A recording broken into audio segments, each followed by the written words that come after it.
All right. So I recognize Senator Bradley for introducing SB 603. How appropriate is that? 603.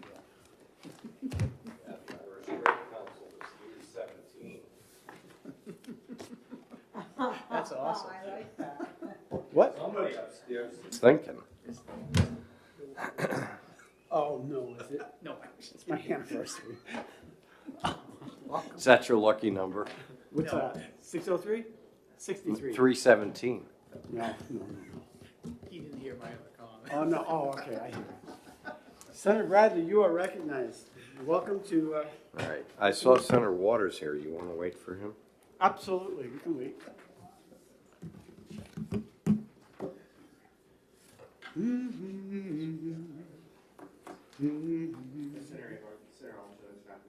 Yeah, she sent an email. Thank you. Okay, can you tell him we're waiting for him?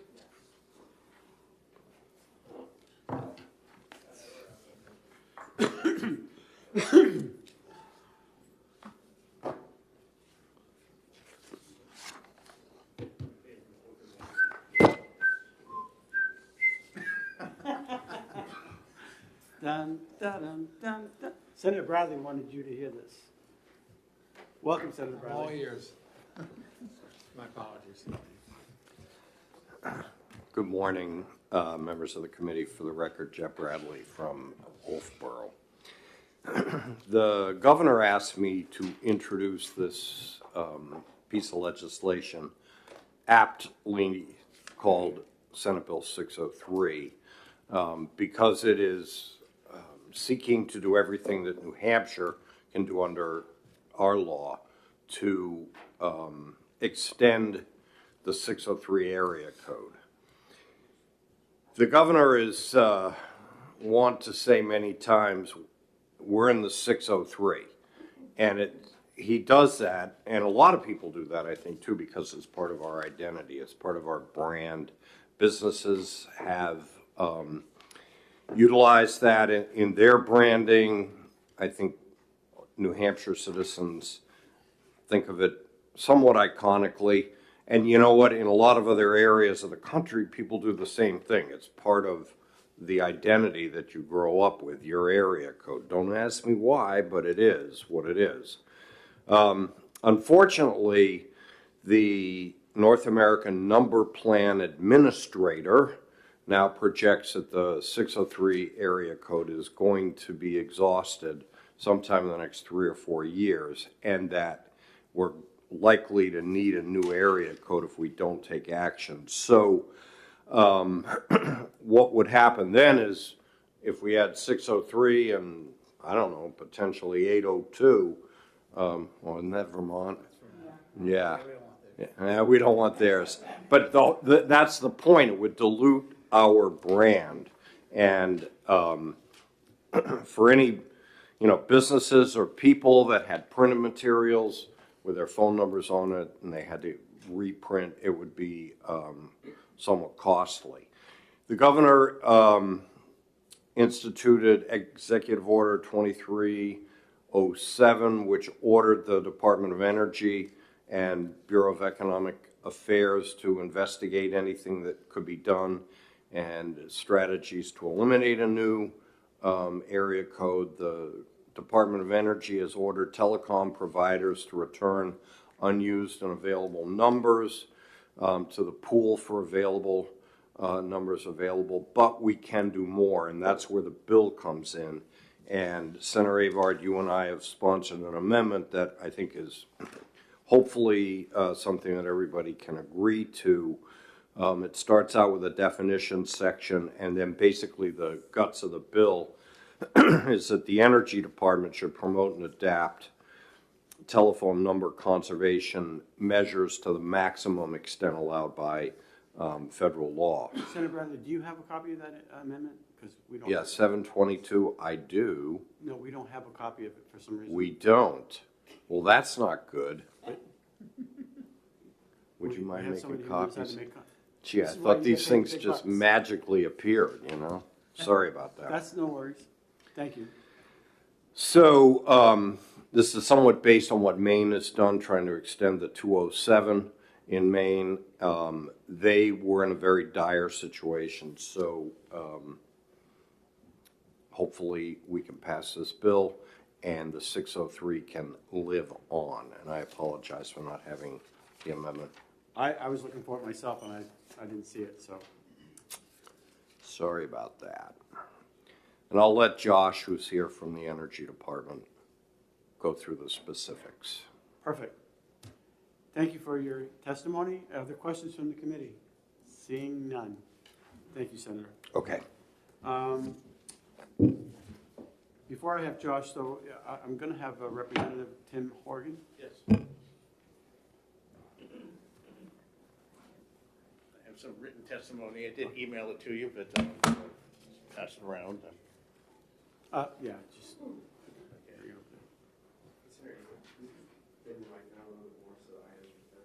Would you like me to sing? All right. No? I play saxophone too, you know. Yes, play trumpet. Yeah. Your voice must be stressed when recording. Yes. My lip is. Thank you. Thank you very much. I'm Representative Timothy Horgan from Stratford County District 10, which is the town of Durham. So I have two 603 numbers, one an 868 number, which is a very ancient exchange in Durham, and also a cell phone number, and I also have a Google Voice number, which is an 802. But that's, because first of all, Representative, did you get a copy of the amendment? no, I did not. So I have no idea. And that. Gene, would you mind giving? I did sign in from support of the bill. I actually have a somewhat different point of view in terms of the area codes. I think certainly we should conserve the numbers in 603. It is something that lots of people, including me, are attached to, but I do think we're pretty close to the point where an overlay area code would be a good idea. And I referred to Governor Sununu new executive order where he waxed very poetic. I think I said maybe more than he needed to, but area code 603 is an iconic symbol of New Hampshire, and that is true. It's the only area code we've ever had here. It's one of the original, I think I've got the number here, it's one of the original 86 area codes that were created in 1947, which was about a decade before people started dialing calls, long distance calls directly. So now there's 335 of them, and of course they're the North American Numbering Plan Administration, which I think is a private sector contractor rather than a government bureaucracy, but still bureaucracy. Obviously wants to add some more, possibly including here. So until 1992, the only way you could create a new area code was having a geographic split. The first geographic split actually happened in 1948, a year after they created the plan. And overlay codes were first created in 1992, and they had the area code 917 in New York City. And New York City, I've lived through three geographic splits, including the one in New York City where they split off 718 from 212, and they were somewhat disruptive, probably not as bad as people feared beforehand. And two of them, actually, the new area code, even though the part that got the new area code, we were not happy about it, actually then became a point of regional pride. First of all, it's 718, which is now, along with several other area codes, what the outer boroughs of New York City have, and then also when they created 818 from 213 in Los Angeles, and now the San Fernando Valley. Now, people in the San Fernando Valley now proudly refer to themselves as the 818, but they weren't probably not happy about it in whatever that's 1983 when they did it. And the late 1990s, the first time we started hearing about how we were running out of phone numbers, and hence possibly the verge of going through a geographic area code split, which people, nobody wanted that. And that's why the bill that we're amending today was created, which is RSA 374-59, to discourage a geographic split. And the number conservation, we've come with a lot of ingenious plans. I think they're very good. They should, so they should continue. But and as a result of those, originally we're going to round up numbers in 2000. Right now we're officially going to round up numbers in 2027. This bill will probably extend it a few more years. And actually, the 603 is already starting to run out of voice numbers. Just an example of my experience. I know other people had. I wanted to get a Google Voice number back in, I don't remember the exact year, but it was before the pandemic, so it's probably like 2019, so 5 years ago, and there were no, Google had no numbers available in New Hampshire, and they recommend they get one in Massachusetts. I didn't like that either, so I ended up getting a 802 number, which Senator Bradley referred to. So I picked one that's not their phone numbers are really like tied to a location the way they used to be, but I got one in Fairleigh, Vermont, which is the town I used to live in, and it's worked well for, I'm basically just using it as an answering machine, so it's worked for that purpose. And when I chose not to get a Massachusetts number, that part of it was just in case I had to make an outgoing call. I, as a New Hampshire state rep, even a Democrat, it's less embarrassing calling from a Vermont number than from a Massachusetts number. So that's, so I think, yeah, we should continue these, but I think at some point we're going to have to, and it may not be a terrible idea, just have an overlay area code. That would be beneficial, at least in some ways.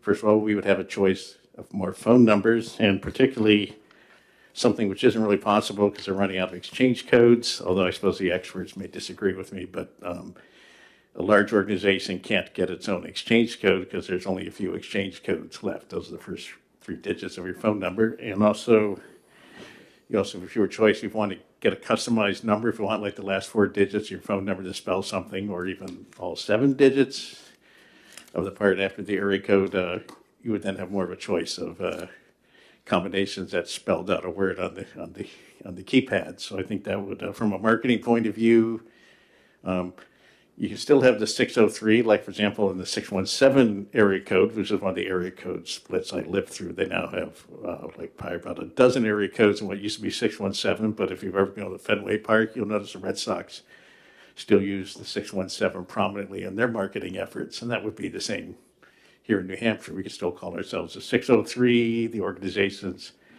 that organizations that call themselves the 603 such and such can still do so. And I think so. I basically think we should continue the number of conservation measures, but I think we need to probably look towards transitioning to also having an overlay area code. And as for there's also, of course, we're changing who has jurisdiction over the area code policy, which for a few years has been the Department of Energy, and the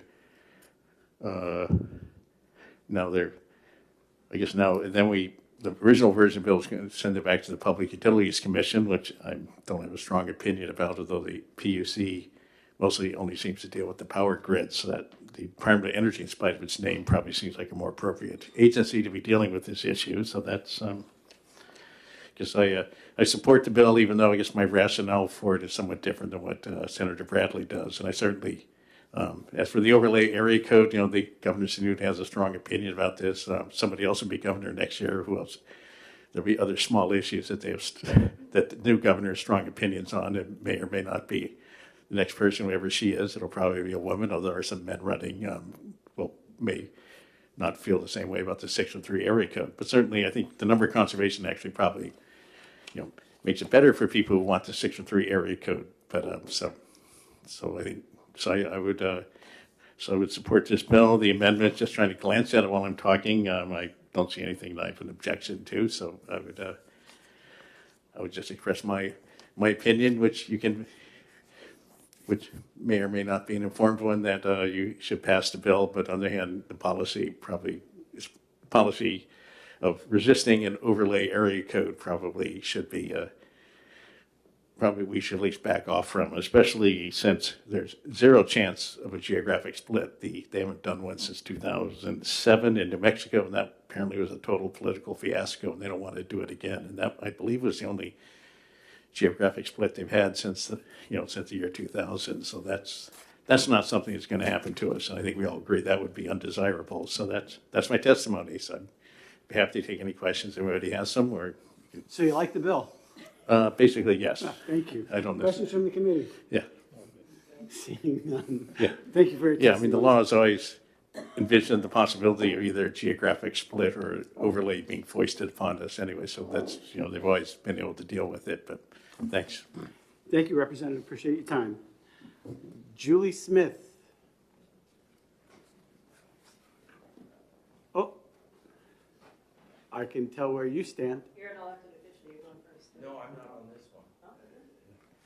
I should go back. Tell us what you really mean. I'm just kidding. What's the first word? Pardon? You ain't meowing. She loves cats. If you have a cat, Julie Smith, welcome. You have the floor. Julie Smith from Nashua, I support this bill. Let it be known that I already prepared what I have to say. I had no idea who was going to speak before me, and I did not know who requested this bill, but I still support this bill.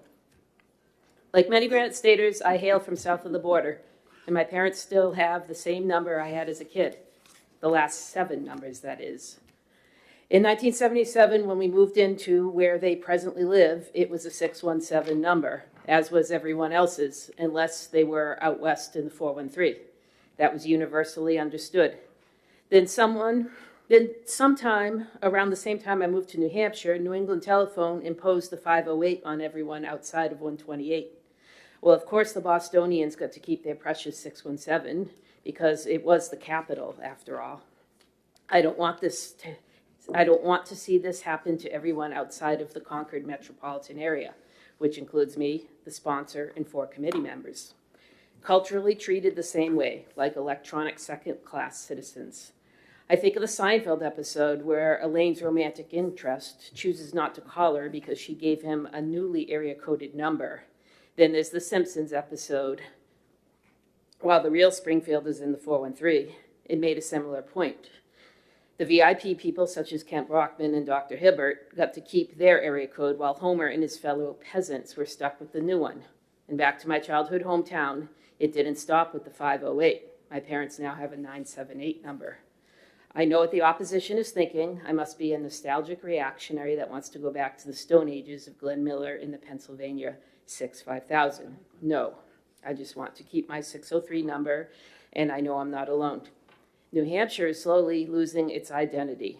I once knew it as a solid red state and a live free or die appearing in bold font on top of the license plates and a big bienvenue, welcome to New Hampshire sign facing Route 3 traffic coming in from Tingsboro in the traditional Quebec format with French on top and English on the bottom in a 2/3, 1/3 size ratio.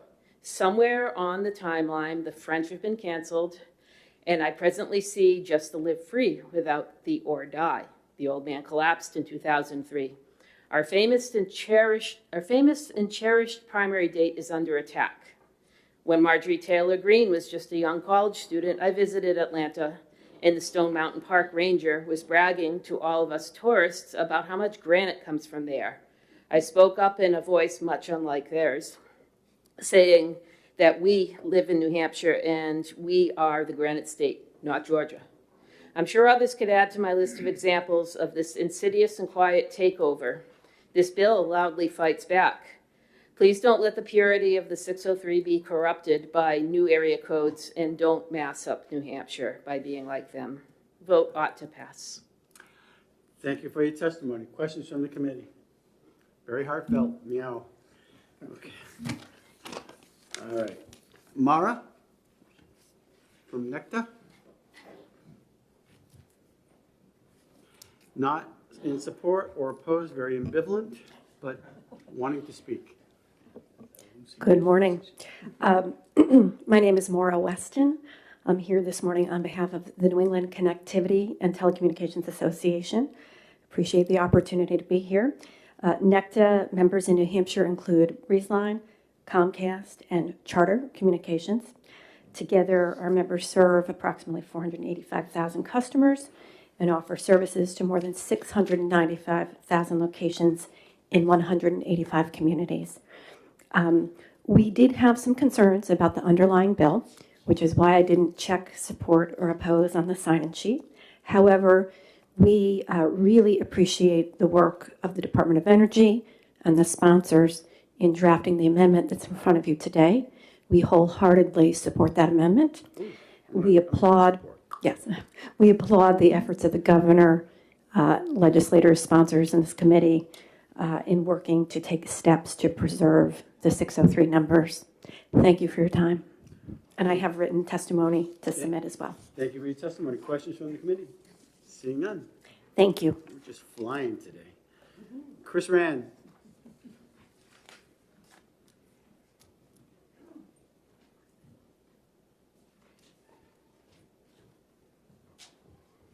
Again, ambivalent unless you've seen the amendment. We have not seen the amendment at this point. So my comments are based on previous to that. My name is Chris Rand. I am the Vice President of Granite State Communications, a broadband and telephone service provider serving 7 communities sprinkled across the southern part of the state. I'm here today also representing the New Hampshire Telephone Association, a group of also broadband and telephone providers throughout the state. As I said, we've not seen the amendment yet, but we would like, the New Hampshire Telephone Association would like to ensure that the rural carriers retain our designation as, our FCC designation as rural primary carriers, which defines our numbering resources on the NPA NXX level, which is blocks of 10,000 numbers. The law as it is now mentions thousands blocks, does not mention the NPA NXX portion of it. But I've seen, I don't know if it's addressed in the amendment, but the law is proposed. Jane, do we have an extra copy for him? Had that removed. Give me mine. And we would be concerned about the unintended consequences of that sometime in the future, where we don't have access to other numbering resources. Historically, the rural carriers have not been a source of the numbering problems because we just don't hold that many blocks of numbers. The challenges of moving from where we are today to 10,000 block pooling are many for rural carriers, while the reward in blocks returned to the pool would be very few. So there's really no bang for the buck in our areas. And also at this point in time, it's not clear that all NHTA members have the technology to implement thousands block pooling. And also because we are kind of sprinkled around, rate center consolidation is really not a possibility for us at this point in time, because we may serve multiple towns, but they're often not contiguous, making rate center consolidation not possible. So we're not opposed to the bill. Here's a copy of the amendment. Thank you, thank you. We're not opposed to the Thank you, bill, Jane. but we'd like to propose either a reintroduction of that thousands block reference, or some language to the effect that differentiates NPA NXX carriers from thousands block pooling carriers. And Questions that's from the committee? No. Thank you very much. thank you. Teresa, another ambivalent person here. Not sure I'd really say I'm always ambivalent, however. Do you have a copy of the amendment too? No, I don't. Josh just sent it to me electronically, and I hate to tell you, with my age and reading a screen that big, it's hard. It's Teresa Rosenberger from Bernstein Shore. I'm here representing Consolidated Communications. We are neutral on the bill. I'm assuming, having not really read it, we're probably neutral on the amendment. I just wanted to say we've had 2 Zoom meetings with DOE, PUC on this. We've been effectively working at it in Maine, and we would just respectfully say we agree with the wanting to keep 603, and we'll continue to work with folks and just hope that issues such as what New Hampshire Telephone Association has brought up are worked out. And I will let you know after I read this with my glasses on. I'm assuming we're still okay. It's betterer. Yeah, yeah. It looked like to me on my quick read on my phone that it took out some things that were concerning, but I will certainly read it and get back to you. Thank you very much. Thank you. Questions from the committee? Seeing none. Josh, you're our final speaker.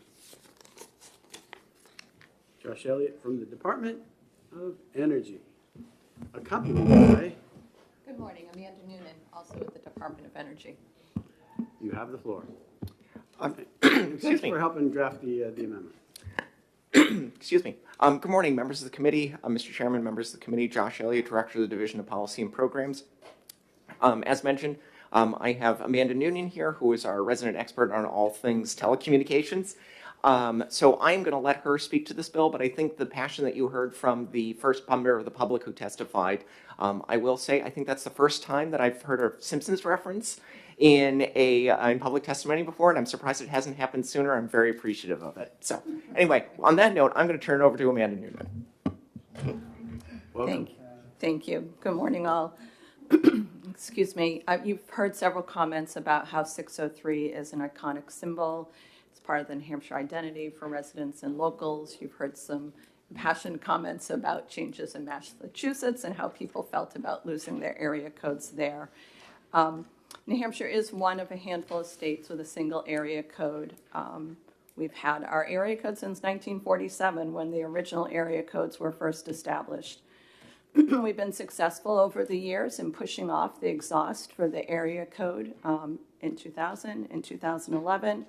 Here we are in 2024. We need to come up with some different measures and ways to look at number conservation to push out the exhaust of the 603 area code further. You heard Senator Bradley allude to our neighbors in Maine. In 2021, they had a fourth quarter 2024 exhaust date for their area code. Thanks to the steps that they took, the initiatives, the legislation that was passed, their exhaust date is now fourth quarter 2034. I'm not sure if we can do the same in New Hampshire, but that's our goal, to push this out as far as we can. Numbers are finite. Eventually, everyone will have to have a new area code somewhere. But we want to make sure we can preserve the area code for New Hampshire, excuse me, for as long as we can. This legislation does a couple of things. It extends, excuse me, extends the department's authority to take steps for number conservation to any carrier that uses numbers in New Hampshire, not just the local carriers or the competitive carriers, but to any carrier, a wireless carrier, an interconnected VoIP carrier that uses our numbering resources. We don't want to regulate their rates or how they do business, just how they use their telephone numbers that are assigned to them. It also allows the department to assess the costs of any investigation to all of those folks that use numbering resources, so that it's more fairly spread out against everyone that's using the numbering resources rather than just the entities that the department continues to have some minimal regulatory authority over. You've heard a lot already this morning. Happy to answer any questions you might have about how area codes work. Just one note, there would be no geographic split. Once a state goes to 10-digit dialing, it's an overlay. So to address the earlier concerns, it would have to be an overlay in New Hampshire when we get to a new area code, hopefully a long time from now. Thank you for your testimony. Are there questions from the committee? Senator Bertzel. Thank you, and thank you for taking my, what types of things did Vermont do to be able to extend the life of their 802? Maine, Vermont has, Was it Maine? it was Maine, yeah. Okay, sorry. Maine has started with some of the things that the department just did, which was to order all providers of service to return non-contaminated blocks of numbers to the numbering pool. You heard reference to the North American Numbering Plan Administrator. They have a pooling administrator that manages all the assignments of numbering resources. And so blocks of 1,000 can be returned to that pool for use by another provider. So that was one thing that they did.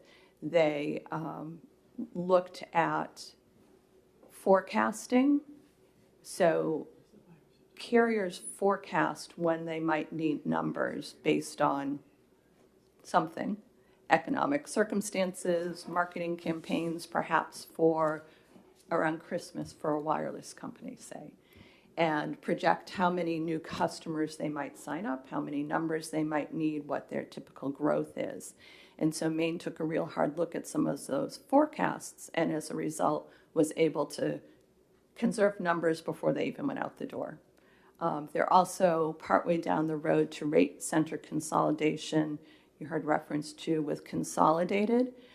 They have an investigation there, and they're looking at how it would affect their more rural carriers. And that's certainly something that we would want to do in New Hampshire, is work very closely with the rural carriers to make sure that their needs are being met. Frankly, the areas of the state that are draining resources for numbering are Manchester, Portsmouth, Concord, Nashua, Keene, not the areas our rural telephone companies are doing business in. So you heard Mr. Rand say there's not much bang for the buck. He's right. So we'd work closely with them to make sure that their needs and concerns were met and addressed as we move forward with some of these things we have in mind. Mm-hmm. Senator Waters. Thank you, Mr. Chairman. And Josh, does the amendment still produce a $100,000 to $300,000 fiscal note? Thank you very much for the question. In discussion with the Public Utilities Commission, as the bill was originally introduced, the amendment then changes a lot of these things. Let's see, just trying to remember here. It's basically a consultant. Yeah, that's probably a very broad range. Again, it would be assessed over all those entities that use New Hampshire phone numbers. But that would be, I think that range is probably in the ballpark of what we've seen for other consultants. I can't say if it's going to be and if I may follow, pick an exact number, but that range is probably a good estimate. Yeah, so that's a couple of years. If we are going to get out to 2034, maybe by doing this, does that consultancy continue beyond those first couple of years? So we might be seeing that amount continuing for next 10 years? Unlike a lot of that work, I would presume would be front-loaded because you would be making all of those changes, and then over the course of 10 years, right, those changes would produce those results. So I don't anticipate having to retain a consultant for 10 years to be able to do this. Okay. So for example, in Maine, they started in 2021, they looked at a 2024 exhaust date. So since 2021 to now, they've extended the life of their area code 10 years. And they still have their rate center consolidation investigation to complete. But we're hoping to learn from them and borrow from them and be a little bit more efficient and effective. Thank you. So it's still $100,000 to $300,000. Yeah, that's fine, yeah.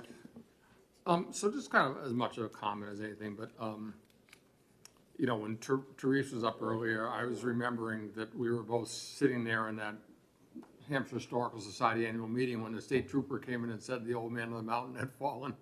And it reminded me, I survived I'm a nutmegger, and I survived the loss of the 203 in Connecticut. And I'm reminded that our state symbol, the Charter Oak, fell back in 1880 something, and we're still the Charter Oak state. And I do know that we kept the old man of the mountain up there with iron rods for several decades. So in a sense, we're going to put some iron rods in the 603 and try to hold it up there a little longer. But when it does go, the state will survive. The state will survive, Thank but you. again, Okay. it's something worth preserving for as long as we can, right? It was That's good right. that they put in those We put iron rods. Iron rods in the old stone face, right? It's as Ms. Noonan mentioned, right? Numbers are finite, right? Yeah. And the further that we can extend that exhaust out, the more we can keep it around, right? Thank you. This begs the question, what's a nutmegger? Nutmeg State, Connecticut. Oh, I didn't know that. Well, I just learned something today. the Connecticut Yankees counterfeited wooden nutmegs, which they would sell as a real thing. So you're a nutmegger. That's right. That explains. Thank you for your testimony. Thank you. We're going to close the hearing on 603, and we'll hear from the prime sponsor of 594.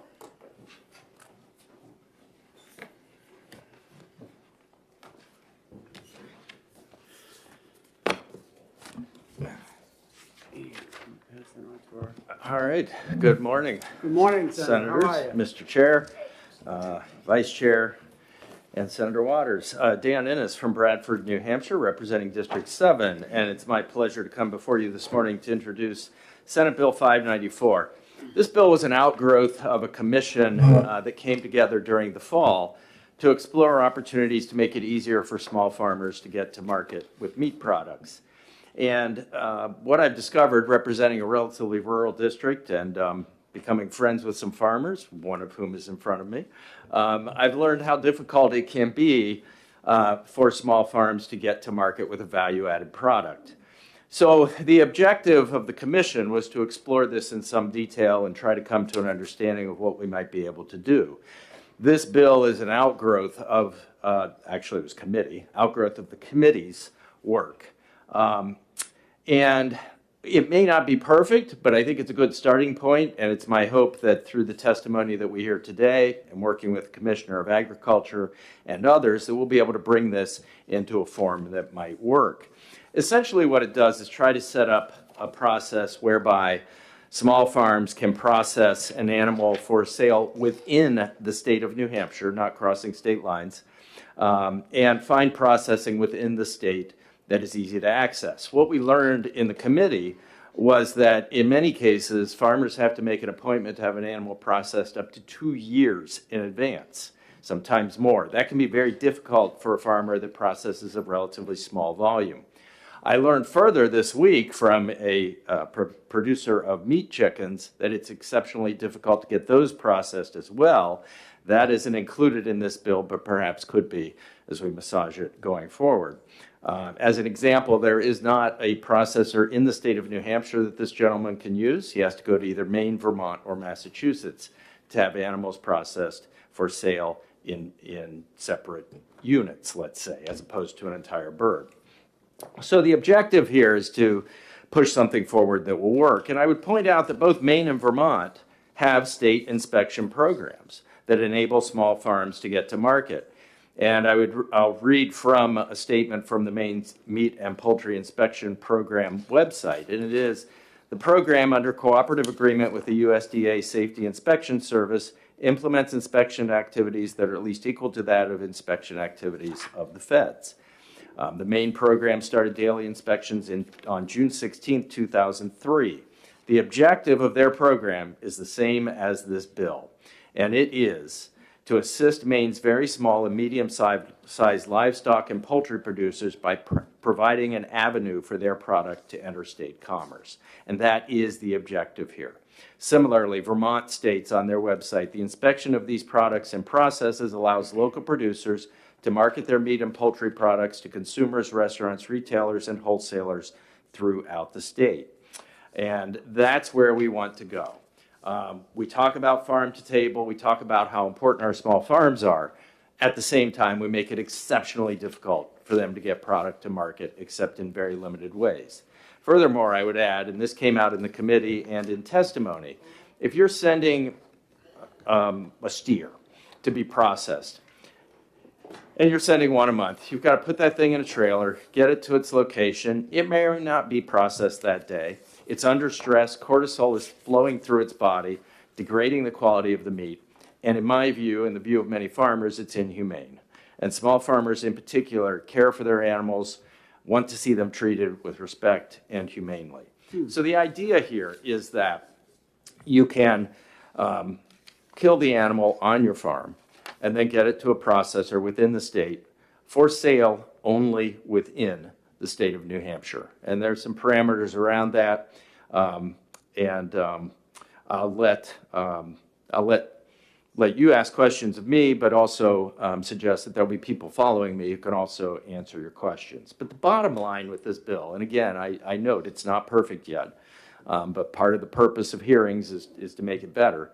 The purpose is to help small farms, to help people to get products locally where they know where the animal's coming from. They know how that animal is treated, and they know it's going to be a safe and quality product for them and for their families. So it's my hope that we can advance this and help our small farms to be successful. I would note that we do this with raw milk products, and we've been doing that for some time within the state. It's intrastate sale, just as we're proposing here. The basic concept is the same. So thank you, and I'm happy to try my best to answer any questions. Thank you, Senator. I really appreciate it. And I'm just reading in the methodology that the Department of Agriculture, who actually opposes the bill, but I don't see the commissioner here. He's signed to testify, so I'm sure you'll hear from him and have an opportunity to ask him questions. And, Yeah. he and I have emailed back and forth very recently. We're going to work together on this as best we can and pull in some other folks too. Great, because they said it violates federal regulations concerning state meat inspections. And I understand that perspective, but there are ways to make it work, as Maine and Vermont have showed us, as have almost 20 states across the country. So this can be done. And I'm confident we'll find the right bill with the right mix and the right language to move us forward. Well, I see Senator Pearl is really eager to ask you a question. He's got something up his sleeve, doesn't he? It's that maroon jacket, gets him going. Good morning. Thanks Good morning. for coming in to see us. So I've served on the study committee looking at meat slaughter, and there's been some, it's been a problem in our state for a long time. It's a problem nationally. Yes. The slaughter availability is difficult, especially on the small farmers who have just a few of animals or birds to process. So it's a challenge, and I appreciate you bringing this forward so we can have the conversation. A couple things jumped out at me. I'm going to throw them out, and you may not be the right one to answer them, and you may have your thoughts on it. Certainly others who are coming along can answer them as well. It appears you're looking to have a veterinary on-site during the slaughter process. Yes. That might prove to be a little challenging. It might be a little onerous, particularly in the North Country where there are no large animal vets available presently. Well, I kind of took a look at this from my own farm. If I had livestock that I wanted to, to slaughter and put through in this process, where would it trip me up? That's kind of the way when I read the bill. What would I have a hard time complying with? And I think that would be one. That might be something we want to look at. Perhaps we could consider doing an inspection prior to, like a time period prior to, rather than on the actual time. A few days. That may be very hard to time that, to have a veterinary on site. That was one. Okay. If I could address that briefly, maybe vet techs, or perhaps we could have folks who are trained to do this, who maybe aren't full-on veterinarians, but know what to look for and how to move forward. Sure. Okay. The second one that I thought of was you have a requirement for a median daily temperature. I think it was below 60 degrees. Yes. I understand the reason for that. Obviously, it's to preserve the carcass prior to getting to the processor. But another thought might be there may be some folks that are doing this on farm that have the ability to refrigerate and still want to take advantage of summertime process, summertime butchering. So something to think about there too. That perhaps that may be a little challenging for some to meet with, and perhaps we can look at tweaking that language a bit. Yeah, I appreciate that comment, and I agree. Yeah, the key is keeping it refrigerated, keeping it cool so there isn't spoilage or any problems, and that's the sole objective to that piece of language. But there are other ways to get there, yes, thank you. Just a couple thoughts I had on it. Okay, I appreciate that. Further questions? Seeing none. All right, thank you very much. I really like this bill. The farming community is excited about it, and I do hope we can work together and put something on paper that really works for the state and for its small farms and for our restaurants and consumers. So thank you. You'll look for some amendments or? Absolutely. This bill's wide open as far as I'm concerned. I don't want to say it's a difficult bill, but it's one that has some nuance, and we got to be sure we get it right. Super. Okay. Appreciate it, Senator. Thank you. Okay, you're fine. We'll have somebody from the Farm Bureau. Robert Johnson? Welcome. Neither in support or opposed, so we'd like to hear what you have to say. Thank you, Mr. Chair, members of the committee. For the record, Rob Johnson, representing the New Hampshire Farm Bureau as the Federation's policy director. And allowing the processing and sale of amenable species and that's the traditional beef, pork, lamb, that type of thing, animals. As outlined in the bill, would be helpful to the state's farmers and a sure boost to local agriculture. We're right there with Senator Ennis and have no disagreements with what he said. But, Mr. Chair, you hit the nail on the head with the issue, that it is contrary to federal statute.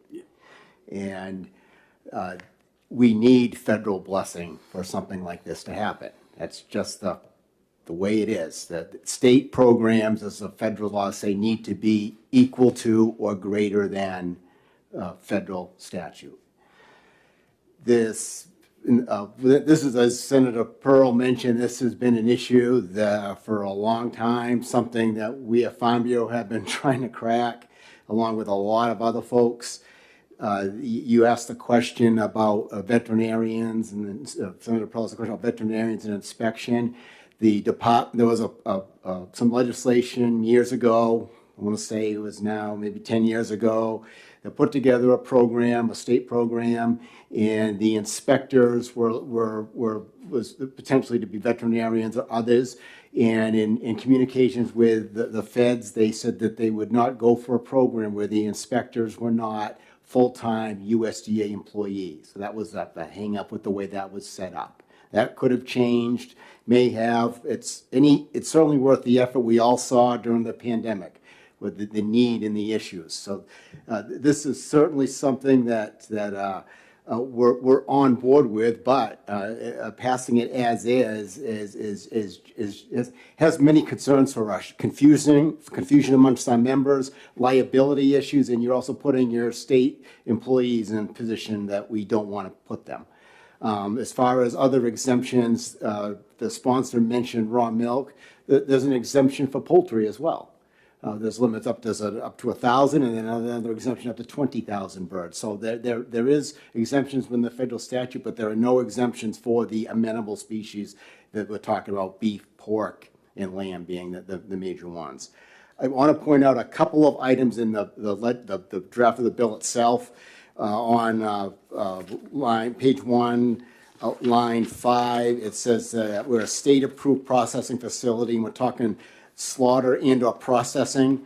We do have some state-inspected processing facilities, and where it says no more than 100 pigs. I was called last night by one of our state processing facilities, and I was told we were already processing more than 100 pigs. So that just to kind of flag that now.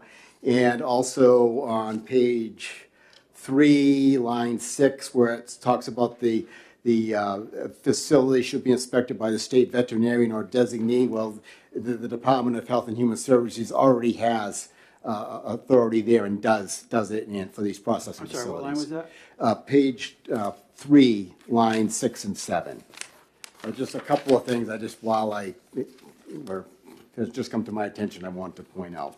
But again, we're very supportive of the sponsors' efforts, and we'll do whatever we can to help further this. We really think what needs to happen is we need to get pressure on our federal officials to make something happen. Thank you.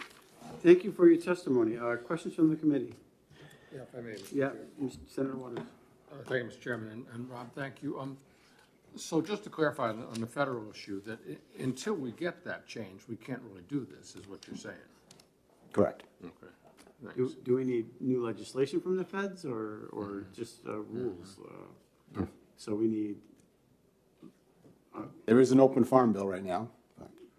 Okay, so do you have a language that we can give to them and say, hey, do this? Can I follow up? Please. There are bills in the hopper that haven't gone anywhere. All right, thank you.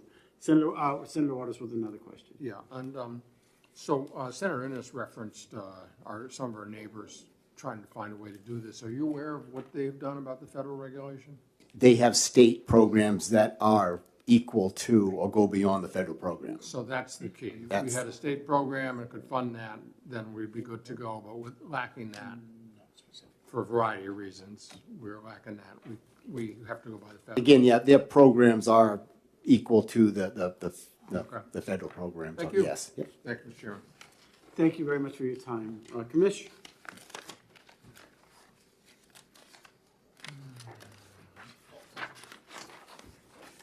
Welcome. Good morning, and for the record, I am Sean Jasper, Commissioner of the Department of Agriculture, Markets, and Food.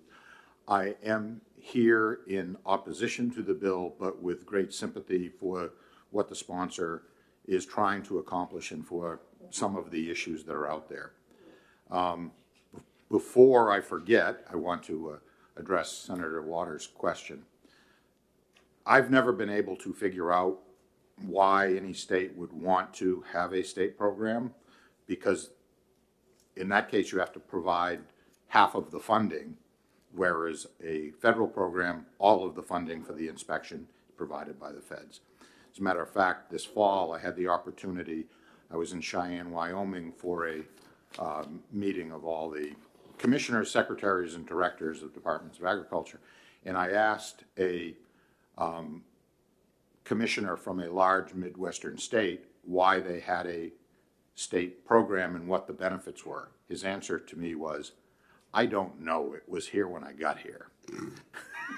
So, and from everything I can tell, particularly in a small state like New Hampshire, nobody would actually want to open a facility that could only sell within the state of New Hampshire, because pick a direction and you can be someplace else in an hour or two. And so why would you want to have a facility that cost exactly as much, was held to the same standards, but limited your ability to sell? I don't think anybody would, and that's why nobody's ever come forward, in my opinion.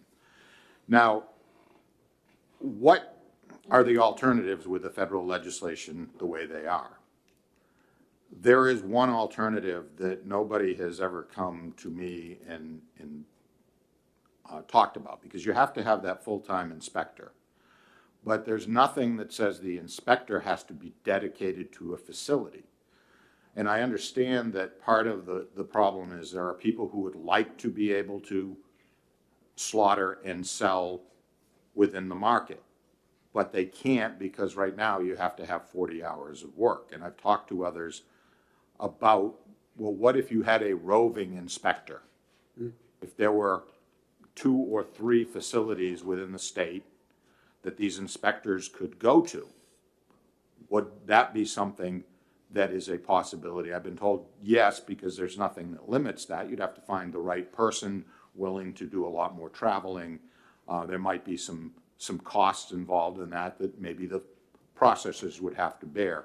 But if you don't want to be a 5-day-a-week operation, we could potentially work with the feds to see if we could divide that 40 hours up amongst other facilities. That is about the only possibility that I can see here. And of course, you know, people now can do things like, you and I could own a cow. We could have it slaughtered at one of these facilities that's not federally inspected, and we could each take half our cow. So that's an option now. I think more of this is about wanting to retail the meats. I think there is some inherent risk in that. You know, and the average person doesn't see, you know, like from raw milk, how many deaths there are around the world from that and from spoiled products. I get the emails every day showing me what is going on around the country and around the world. So I think it is important to really focus on food safety, particularly when you're going into a store and buying it, believing that it has been processed according to the federal regulation. A little different if you're saying, hey, this is my cow, I'm having it slaughtered. There was a facility in the state probably 15 years ago, the large sheep operation. They played fast and loose with the rules with people owning sheep. There were just too many, and the feds did step in and shut them down, because they went over that line of, okay, there's a few people owning a sheep or half a sheep. I don't know what percentage they get down to, but they will come in and they will shut things down. And this, you know, When I was asked to provide a fiscal note, I refused. I said, this is in violation of federal law, and I'm not going to participate in giving you information on something that I could never have my staff do. So that's why we don't have a fiscal note on that. So a roving inspector might help move this legislation? If there were enough facilities that were looking to do this, I thought it was being funny. you know. I need to be funny. But so far, I haven't had those inquiries, and I don't know that the feds have either. That's the only solution to this problem. And I will say that people talk a lot about, you know, the lack of slaughterhouse capacity. A lot of that has to do with the fact that you have a business that has to run year-round. And so a lot of small producers do not want to overwinter their animals. And so there's this whole group of people who want slaughter dates, but they only want it for a short period of time. Well, you can't run a business and then, you know, lay off people for 5 months. The other solution to this problem is people who are looking for dates have to agree to provide product to these slaughterhouses on a regular basis. And everyone I've talked to who does that doesn't have any trouble getting slaughter dates. But you can't run a facility at, you know, 50% capacity for half of the year. And that's the other reality. I've spoken to the beef producers about that. I've written about that. And that is one of the things. So when you hear, I can't get a date, you have to ask them, well, how many animals are you looking to put through a year, and when are you looking to put through? And if they're not telling you they're willing to do that year-round at the same rate, well, there's the issue. They can only get a date if somebody else drops out, if an animal dies, and then a date becomes available or something like that. Interesting. Questions from the committee? No, I don't think so. I think, Commissioner, I think you've kind of covered the highlights of what the issue is. I've been involved in this issue for a lot of years. We're trying to find a solution to it, and I certainly appreciate what Senator Innes has brought forward. I highlighted a couple of the issues that I had with just some of the wording in there, but I think you've touched on the most important one, which is the federal prohibition on this. I know we've looked at a state-run program in the past, and we've never been able to make the numbers work, and that's been the challenge with what it costs to do it. So the roving inspector is an interesting idea, but that would still require that you had a facility that would pass inspection, so you'd still have the same cost impact on setting up that facility. Is that correct? That is correct. And I think there are some of the smaller facilities out there who actually would meet that requirement. They just are not set up to operate 40 hours a week. It's an interesting thought. Maybe that's something we can pursue. Perhaps when Senator Innes has further conversations with you, you can perhaps mention that to him and see if there's a way you can maybe work that idea into this bill. It actually doesn't require any legislation. It just requires a group of slaughterhouses, you know, to get together and decide they want to take that leap in order for us to be able to go to the feds and say, here's locations, here's how many hours they're willing to process. Can we work to figure out how to make this work? And as I say, the feds may say, well, you know, there's a lot of travel time and downtime. It might take some input, monetary input from those processors, which I'm sure if we had a state program, the state wouldn't just be providing the 50% for free. I mean, unlike other states that have a sales or income tax and money is a little easier to come by, that's, as we all know, not the case here in New Hampshire. So, Follow up. You've actually made me have a thought here. Is this possibly a hybrid program that sort of could be a state-run program potentially that would, I don't know, I'm just trying to kind of think as I'm saying it. You know what I'm yeah, except then it's, well, certainly it could be, but then you're getting into the hiring of the inspectors and the 50%. It would still take skin in the game from the state with no guarantee of that income coming back in. Right. Whereas with a federal program, I think there could be agreements directly. I mean, those are the things that we would have to have the interest to explore to begin with. And right now, while I've talked about this in the past, I still haven't had people come forward and say, hey, you know, here's a group of us willing to explore this. Can you help? Obviously, we would be willing to help if we had such inquiries. And just for the benefit of the committee, what are these slaughterhouses that you're thinking of, what are they currently doing now? Well, Slaughter work? some of them are either doing strictly custom, or I know of at least one I can think of that brings their animals over to Vermont to actually have them killed. Then they bring the carcasses back and they do all the butchering in their facility. This would allow them to have a kill room, be federal, I'm sure they do for the custom meat now. This would allow them not to have to bring the animals someplace else, in this particular case, to Vermont. Thank you. Seeing no further questions, thank you, Commissioner, appreciate it. Thank you. Colleen Smith from the Department of Health and Human Services. And Jonathan will be our last speaker. I just wanted you to hear everything before, not ignoring you. No. Good morning, members of the committee. Thank you for allowing me to testify in SB 594. My name is Colleen Smith. I'm the administrator for the food protection section within DHHS. And I'll be brief because I don't want to repeat what Commissioner Jasper and Mr. Johnson said as far as our concern is that this is against the federal law if this was allowed. And we would be happy to work if there is amended language with the sponsor should that be the choice of the committee. And I'd be happy to take any questions you have. Thank you very much. Questions from the committee? We got one. Yeah, just in particular, because this includes red deer, is there concern in HHS about wasting disease? So that's currently allowed. The current statute does allow red deer, elk, and bison to be processed without inspection at the farm level and then brought to restaurants if it's properly labeled.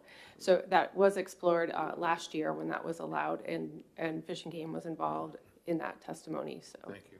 Thank you. Seeing no further questions, thank you for your testimony. Jonathan, you're our final speaker, and I figured I'd let you hear the conversation because I saw the nods. Thank you, Senator. I've included in my written testimony a write-up on what countries are allowed to USDA process outside of America, and then an article from Food and Wine discussing country of origin labeling. Okay. You might need to repeat that so we get it on tape. Sure. Yeah. Good morning, Mr. Chairman, members of the committee. My name is Jonathan Leslie. I am testifying pro to this bill with an amendment. My wife and I run a small farm focused exclusively on livestock.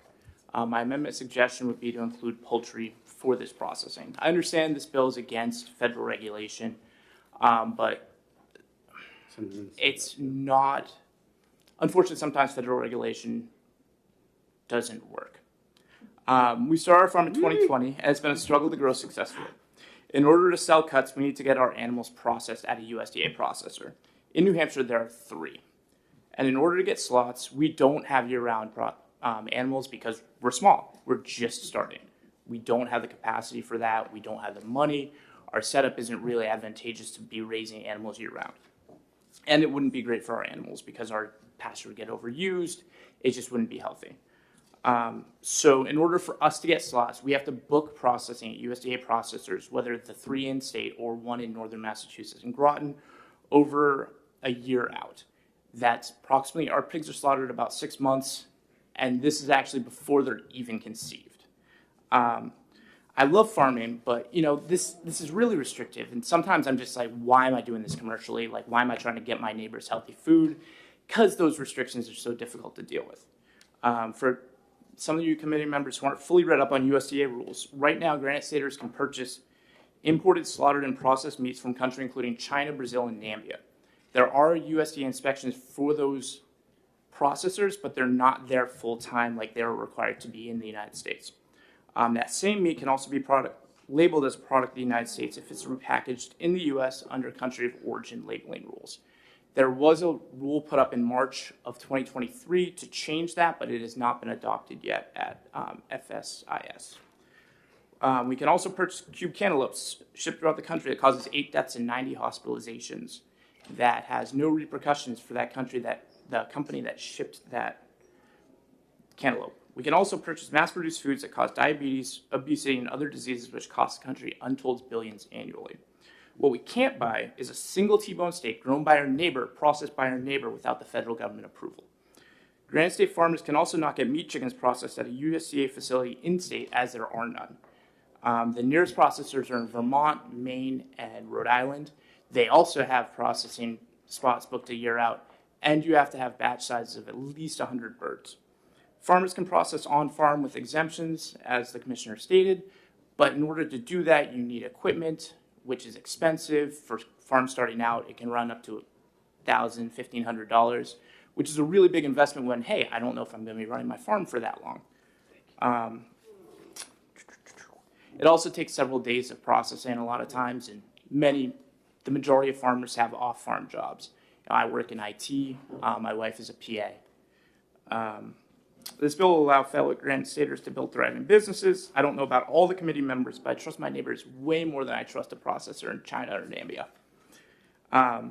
With the smaller scale of New Hampshire ag and the advent of social media, there will also be more opportunities to hold bad actors accountable. This wouldn't be people selling in the dark. We'd know the people who do it. If somebody gets sick, you'd know who it was sold through, especially if there was labeling requirements built into the law, or into the requirements after the fact. I trust my neighbors way more than I trust huge multinational corporations that make billions a year to actually care about our health and our welfare. One other item that was discussed already is custom cut sales are already allowed for the half and the whole animals. Those still custom cuts are, this would still be the same. It would be the custom cut processors doing the same work, the exact same work they do now, but you'd actually be able to sell the cuts as opposed to a whole animal. In this particular case, a custom cut pig can cost approximately $1,000 and a half cow can be about $2,000. We have customers who want to purchase local food, but they can't afford that upfront cost. That's a lot of money, and a lot of people can't do that. Current system just prevents it. That's why this bill is so vitally important. Every member of this committee has constituents who either want to start a farm, or want to purchase local food. Making farming easier, increasing the ability for small businesses to thrive, while providing more access to local foods, a complete win situation for the farmers, consumers, and the state on a whole. Thank you for your time. Please consider amending this so it will work for everybody, and voting for it to move forward. Thank you. Thank you for your testimony. Questions from the committee? Seeing none, I did overlook one person that was signed up, so I do have another speaker. And seeing how, thank you very much for your testimony. Thank you, Senator. As you can see, this is green, and it's like kryptonite, and I'm going to ask Superman to come on up here and testify. Kyle Baker. Yeah, see? You broke it again. See, he's very strong. Sorry, Carl. Apologize. I saw your name on there and I just overlooked it. Yeah, no problem. Thank you. My name is Kyle Baker. I'm with RIP Grant Strategies here on behalf of Rivervale Farm, which is a farm located in Errol, New Hampshire. Rivervale Farm is a 2,000-acre farm that raises exclusively bison, elk, and red deer. Under the non-amenable species exemption, which is currently in law. So we're here to support this bill as another step forward in providing more opportunities for other small farmers, particularly in rural parts of the state that don't have access to processing facilities that are mostly located down here in the southern part of the state. We do not currently raise pigs, cows, lambs, sheep. But uniquely positioned pretty far north in the state, we understand the need for more flexibility. That said, we understand that there's a rub, and we're happy to be part of finding the solution to make legislation work forward. One suggestion that we have, we talked to Senator Innes about, has to do with the veterinarian piece and the vet tech piece that Senator Pearl brought up earlier in the hearing. The USDA has started to acknowledge the fact that there is a lack of large animal veterinarians, particularly around the inspection process. As late as last fall, they issued a statement saying they're going to be short in the next 10 years about 15,000 veterinarians needed to keep up with the current inspection rates. So they've started to look at additional policies, whether it's a regional veterinarian that oversees certified inspectors and as on a regional basis. So we think that that is a great solution. The idea of having a commercial certification process for individuals that are being able to inspect based on the requirements in this legislation, inspect the animal both before and after it's processed to make sure that it's healthy, local meat that's able to be sold. So with that, I don't want to take up any more time, but we're happy to continue to have conversations and help be part of the solution. So, Thank you for your testimony, Kyle. Any questions? Seeing none? And I would ask all the stakeholders and people that want to see something move forward, just to work with Senator Anderson, the commissioner, and maybe help draft some language so that we could, move forward with something. And with that, we're going to close the hearing.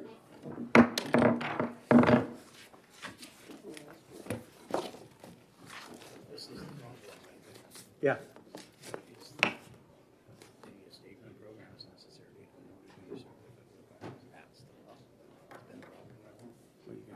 Some kind of hype.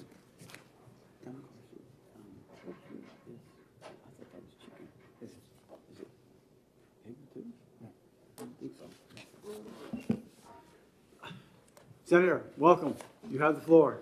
Good morning, Mr. Chairman, members of the committee. Senator David Waters, District 4, to introduce Senate Bill 550 FN relative to utility requirements for integrated distribution planning. I'm going to be relatively brief on this because of the developments in the House on a similar bill, which I will describe, but do let me just offer a few thoughts. As you recall, last year when we passed House Bill 281, we did away with some of the planning functions that we had under the IRP and elsewhere, and we all committed, along with Chairman Vose and others, to try to look at what would be appropriate planning processes going forward. We did pass the grid modernization bill last time, which had something to do with those things, and another piece then comes forward in the integrated distribution planning. And essentially what this bill would do, and what the similar bill in the House, HB 1431, looks to, is setting up a process whereby a plan for integrated distribution planning can be presented and vetted by PUC.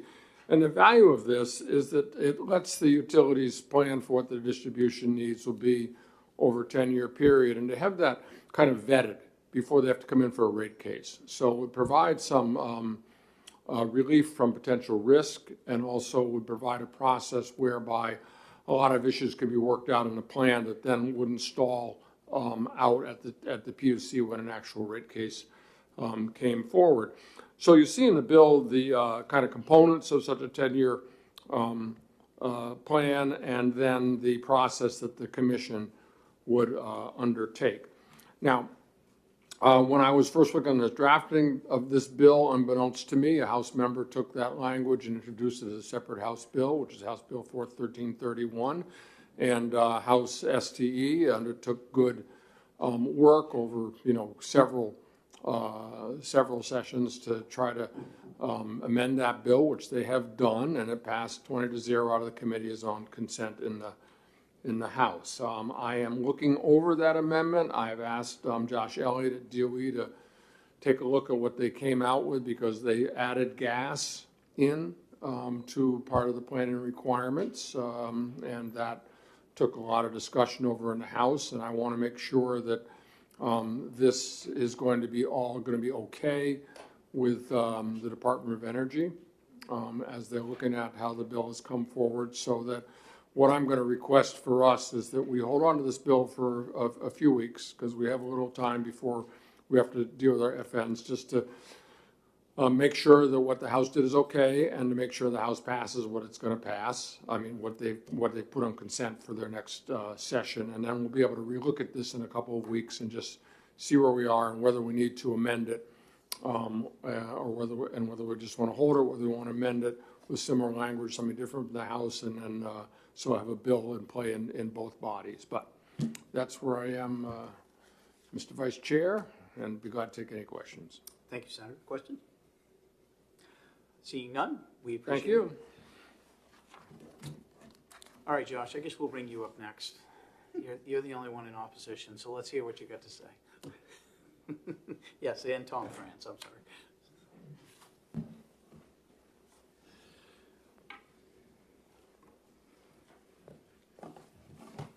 Good morning, welcome.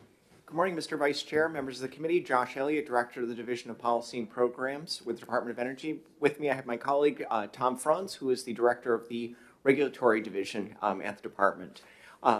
As you noted, the department is opposed to the bill as introduced. I'm going to let Tom sort of walk through those issues that the department sees. Thank you. Good morning, Senators. New Hampshire has a long history with least cost integrated resource planning.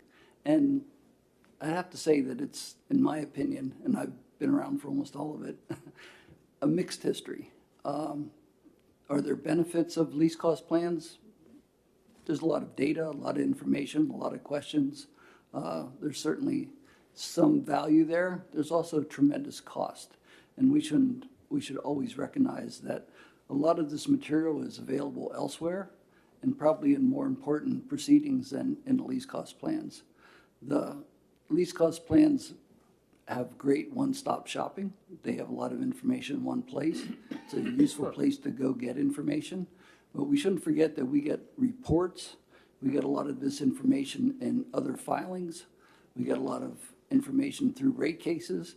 And honestly, that's pretty much where the rubber meets the road, is in a rate case.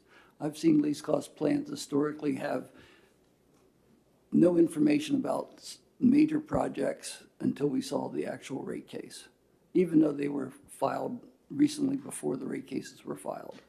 The utility answer in some cases is, well, things changed and we made changes. So I want to stress here that we don't believe the least cost plans are necessary, nor have they, in my opinion, helped a lot of customers. We have the energy efficiency programs that we look at every 3 years in detail. They contain a tremendous amount of information, and we spend a lot of resources and time, as other parties do, looking at those plans. And they have forecasts, they have energy efficiency forecasts, they have programs, they have budgets, and they provide a great deal of information and value on energy efficiency. We also have rate design cases. Obviously, we have rate cases. We have one ongoing in gas and one on electric right now, where we're asking a lot of these same types of questions and getting this type of information. So in preparation for HB 1431 as well as SB 550, I actually asked the analysts in regulatory who spend a lot of time and have done a lot of work over the years on least cost integrated resource plans. I really wanted to know. I had my answer, didn't tell them what I thought at the time. I just said, look, read this bill and tell me, do we really need it? And if so, why? And if not, why not? And across all the analysts, they all said, well, we get this information, and these plans take a lot of time. And that time is better spent working on other cases, like rate cases. And an example of that time, and there's truly a cost to that, is the least cost integrated resource plan for Eversource. The most recent one was filed on October 1, 2020. Now, I'll admit that was in the middle of the pandemic. Things took longer, but that case did not resolve and have a final order from the PUC until just recently at the end of 2023.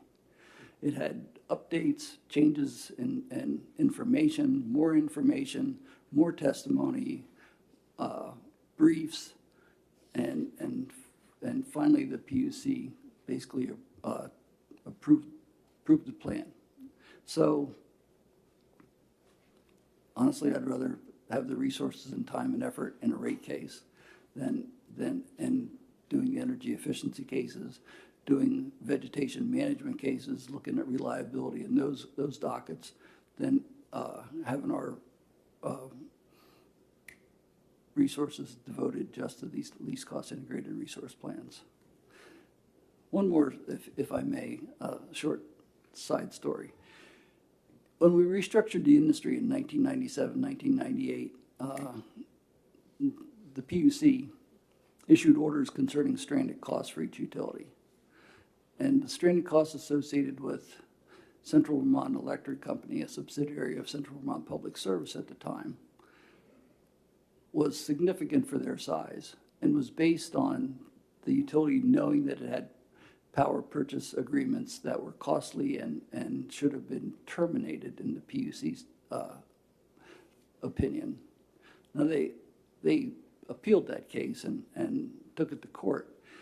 And I say this because one of the key defenses of that determination by the PUC that shareholders should eat these costs associated with some of these long-term purchase power agreements was the least cost integrated resource plans that they filed at the PUC. So if someone asked if the least cost plans had clause, I'd say they did, and they were used to claw the customer, not the utility. They used that as their defense, and in the end, we settled the whole case. They sold the company to Eversource, but I always found it significant and interesting that the least cost plans are actually used against customers, not for customers in that case. So with that, I'll stop telling stories. Our position, of course, is that we oppose Senate Bill 550, but should you proceed, we're obviously more than willing to work with you. We are well aware of HB 1431. Senator Waters with a question. Yeah, I'll mention the comment. So basically, and thank you, that your discourse on least cost integrated resource planning was to suggest why you didn't like distribution planning, because that you were talking about LCIRP throughout, but that's your caveat about there's still a lot distribution of planning. that in these in this. There's still the 10-year forecast, which is, every utility should do good forecasting. There's still the piece on energy efficiency and rate design. There's still the pieces on grid mod, distribution, reliability, resiliency is all in here too.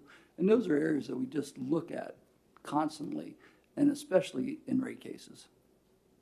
And if I just may, and you heard in my testimony that I've asked Josh, and it means you too, that you'll give your opinion on the amended version of 1431, just to see how that sits, because it's unanimous on consent. We'll get it, and whether we need to do anything with this because of that, I don't know. But that's why we have a little time that you all could weigh in on the amended version of 1431 and just see where we are in terms of this one. So I appreciate that help. Thank you. Okay. Thank you for your testimony. Seeing no further questions. Appreciate it. Appreciate it. Catherine from the Sierra Club. Yes, I said we can just run on this to see what the House bill does. Absolutely, yeah. Because I just shrug to me at this point. Good morning. Good morning.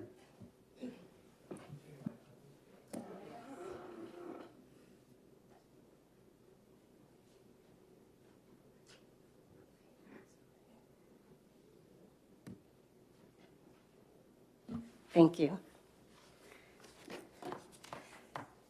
Good morning. My name's Catherine Corkery.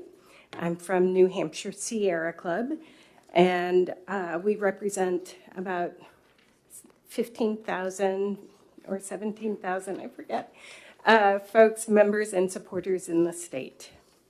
And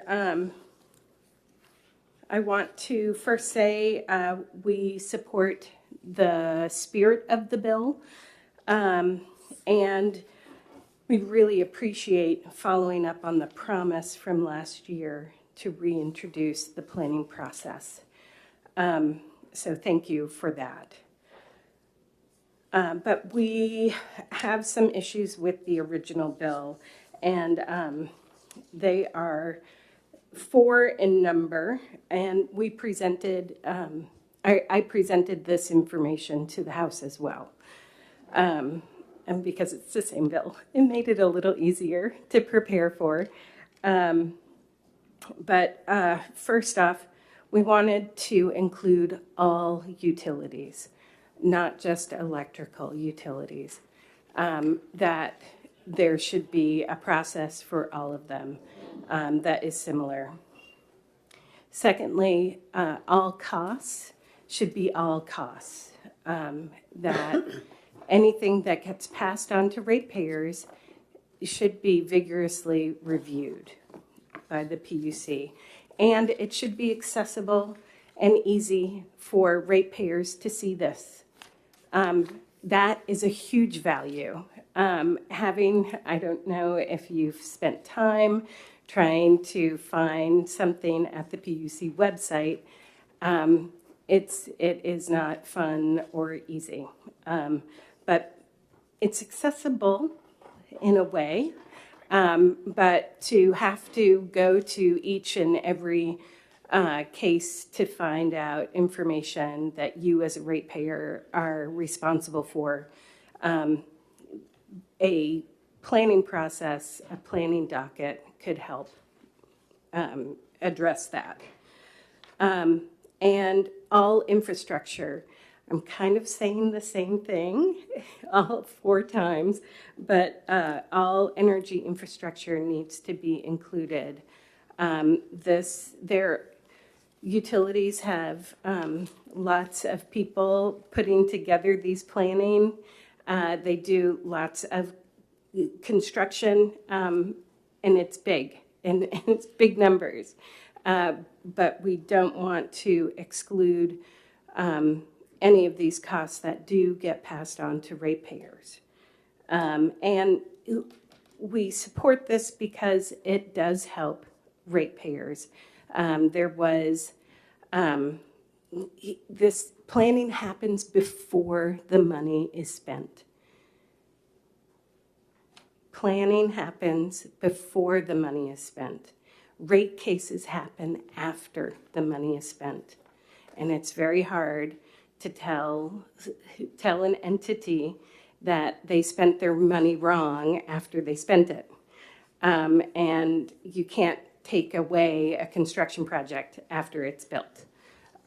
So with that, I encourage you to look at the House bill that when it does come, they did do an amendment that includes the gas utilities, and they made some other amendments that I think will help address some of these issues. So thank you. With that, I'll take any questions. Thank you for your testimony. Questions from the committee? Great. Thank you. Seeing none. Mike, you're the last speaker on this. Mike Licata from Eversource.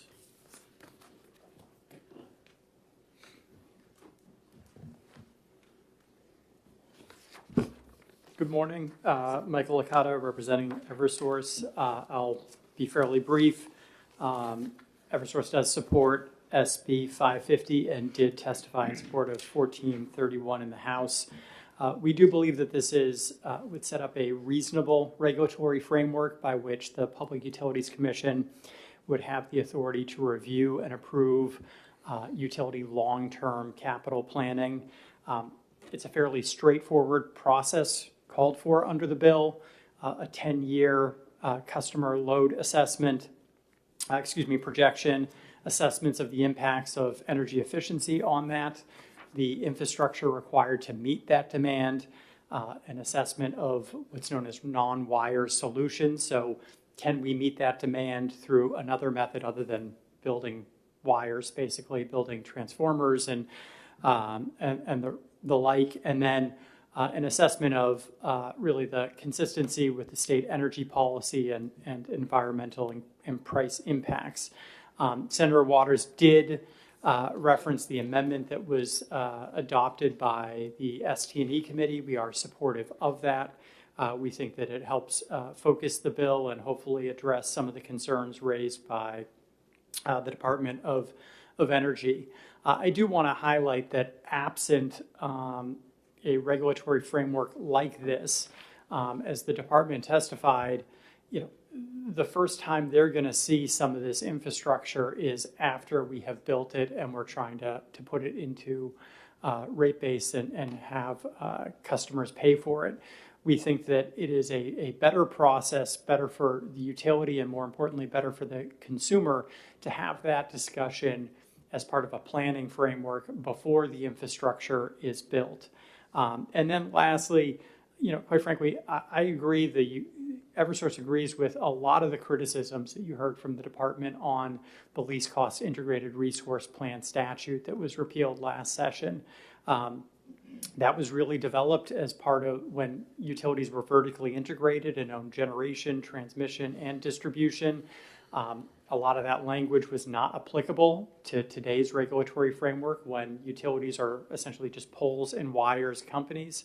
So we think that this is a much more streamlined, much more appropriate process that allows for that discussion about long-term planning without having all those external issues that were, quite frankly, making these very lengthy and subject to ongoing discussion.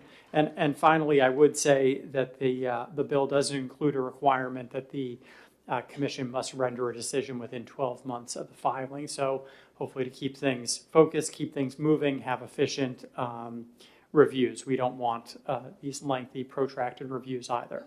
And with that, I'd be happy to answer any questions that the committee may have. Senator Waters. Thank you, Michael, for all your work on this over the last many months. And so just in terms of context, I mean, it is true that ISO New England and others are moving towards 10-year planning on a variety of factors. And is that the case in other states that they're, for the distribution planning, you're seeing the movement towards planning processes? Yeah, a 10-year load forecast is fairly consistent across the industry. In terms of utility planning, I think all but a handful of states, probably between 5 and 10, have requirements for utility planning. And I believe all the New England states do as well. Maine recently adopted the requirement for long-term utility planning. Thank you. Any further questions? Seeing none? Thank you. Thank you very much. And we're going to close the hearing. And we'll hear from our next eloquent speaker. That's you. Yeah, and that'll be our first speaker.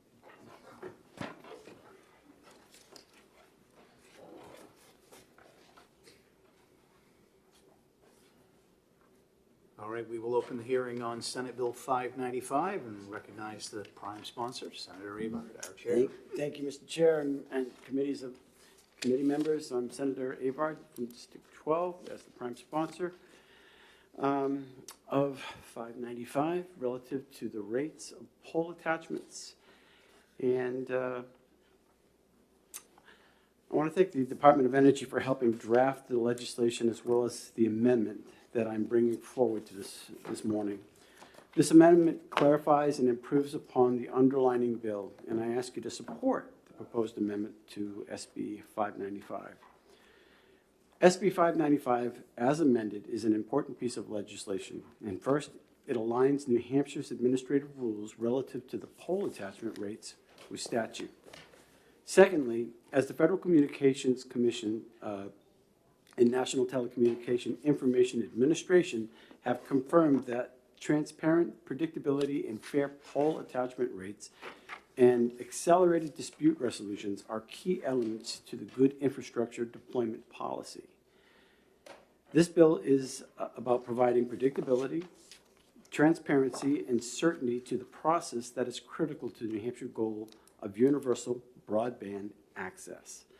The New Hampshire legislature has done great work in recent years in adopting policies which speed and encourage the broadband deployment, such as with Part 2 of the SB 88, which ordered the Department of Energy to adopt the FCC's one-touch make-ready rules. We should continue the effort by adopting 595 as amended. And there are 4 points basically with the amendment that I'd like to share with you.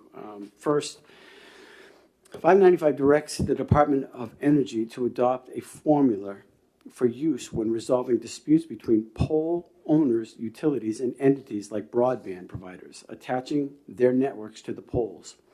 Since 2007, New Hampshire RSA 374-334A, Roman numeral 3, has directed that the PUC has directed first the PUC and in 2021 the Department of Energy to adopt a formula for appropriating cost and resolving disputes. Yet New Hampshire PUC 1300 rules include 5 or 6 factors the PUC should consider when determining whether the rates are unreasonable. The vagueness and ambiguity of these factors are hardly the formula for New Hampshire laws require. Secondly, 595 directs that when adopting a formula, the agency gives deference to the current FCC formula in effect in the vast majority of the United States, including Maine, our neighbors to the east. The advantage of the FCC formula are numerous and well-known and understood by all parties. It has been found to be fully compensatory to pole owners and fair to attachers, and it's been fully litigated so that there will be no unnecessary litigation if adopted still. This legislation provides the agency some flexibility and does not prejudge their adoption. Thirdly, it directs the agency to develop and accelerate dispute resolution process. In December 2023, the FCC adopted such process for 30 states who differ pole regulations to the FCC. For New Hampshire, who has taken regulatory authority from the FCC and which lacks the expedited process, quick resolution provides certainty and predictability and discourages unnecessary disputes, particularly when one considers that in many cases pole owners are competing with pole attachers and could benefit from lengthy disputes. And finally, it clarifies that the agency has the authority to require pole owners to maintain the necessary records to justify their pole rates and to make that information available to the pole attachers to verify accuracy of rates. Because it is incumbent upon the pole attachers to show that the rates are unreasonable, it is entirely unacceptable that the pole owners would claim that they do not have to share or can't produce the information necessary to calculate the proper rates. Record keeping is basic function of the business, and there is no excuse for not doing so. Now, I have some very smart people behind me that are going to walk you through this if you would hold your questions and ask them about that, and I would really appreciate that. All right, Senator, we'll do that. Thank you. Thank you. Chris Rand.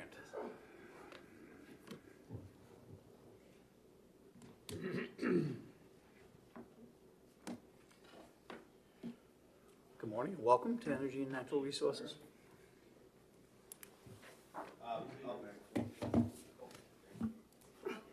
Okay. Chris Rand, Granite State Communications. We are opposed to this bill. As it stands, the attachers in our areas already pay, in our mind, an extremely low price per year for their attachments, and the prospect of entering into a new data analysis to determine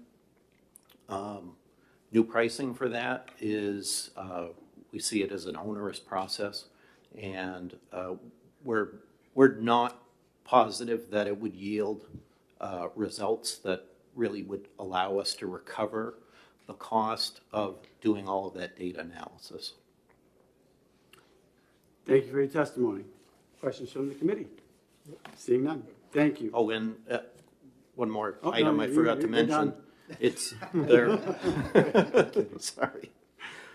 This is only my second time doing this. So the rates that we charge per year are $4.40 per pole. So very, very, very low rates. Thank you. So thank you. No further questions. Okay, Mike Licata.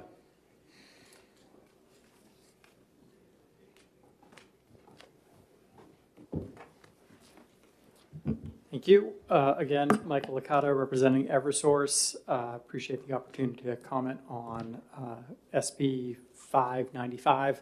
At this time, Eversource does not have a position on the bill. We are open to rulemaking to develop a statewide formula for the reasons that the chair described. Certainly we don't want protracted issues, litigation, discussions on formula challenges. That said, we are concerned with how the bill is currently structured and how that formula would be adopted by the utilities and the potential impacts of that. Eversource currently charges third-party attachers a rate based upon a formula that was adopted in 2013 by a settlement between Eversource and a number of companies that was approved by the Public Utilities Commission. These charges are designed to collect essentially the costs that we incur in maintaining our utility poles. So think of tree trimming, right-of-way maintenance, that sort of thing, pole changes as they age. A new formula that is set that if it did not allow for the collection of those costs would essentially negatively impact the pole owner until the next time the pole owner changes their rates. So we could recover potentially if there is a difference through rates. So we're recommending that, and we're happy to work with stakeholders on this, a potential change that the new formula be adopted at the time of the next utility rate change. And this is sort of specific for rate-regulated distribution utilities. So with that, I'll conclude my remarks. I'm happy to answer any questions that the committee may have, but long and short is we're certainly open to this this bill and would look forward to having additional discussions to make improvements to address our concerns. Thank you. Question from the committee. Senator Pearl. Thank you, Mike. It's always good to have you come in and testify. Is it fair to say that Eversource is probably the largest pole owner in the state? Yes, I think that's very fair to say, especially after our acquisition of Consolidated Communications poles last year. I think we own about 480,000 poles in the state. Roughly what percentage of that would you say is the market share is owned by Eversource? So that's our total pole count. We serve about 70% of the state in terms of electric, but it might change on geography. Got it. Okay, thank you. Sure. Any further questions? Seeing none. Thank you, Mike. Appreciate it. Teresa, from Consolidated.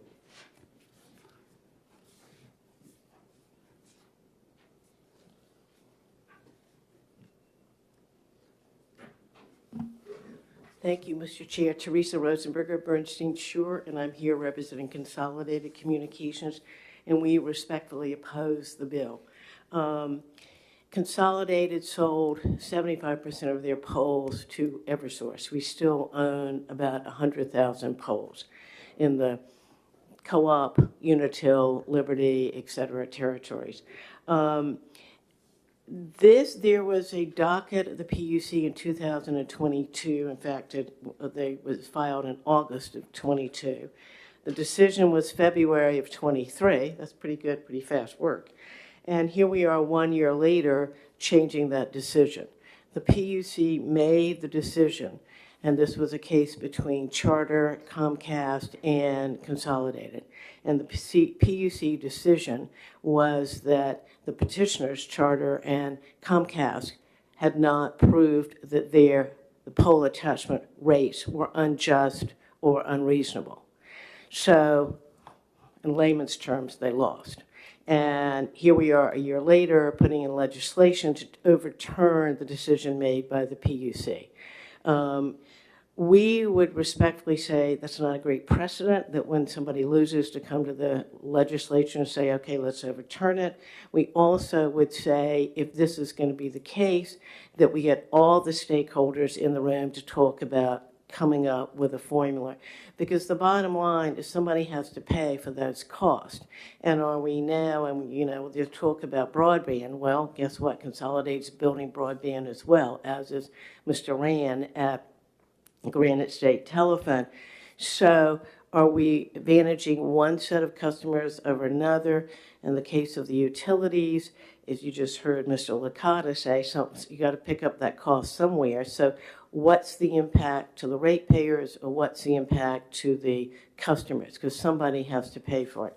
I do know that when I was president of Fairpoint, 603 was up and the polls were up during that time, and that was 12 years ago, and we're still talking about it.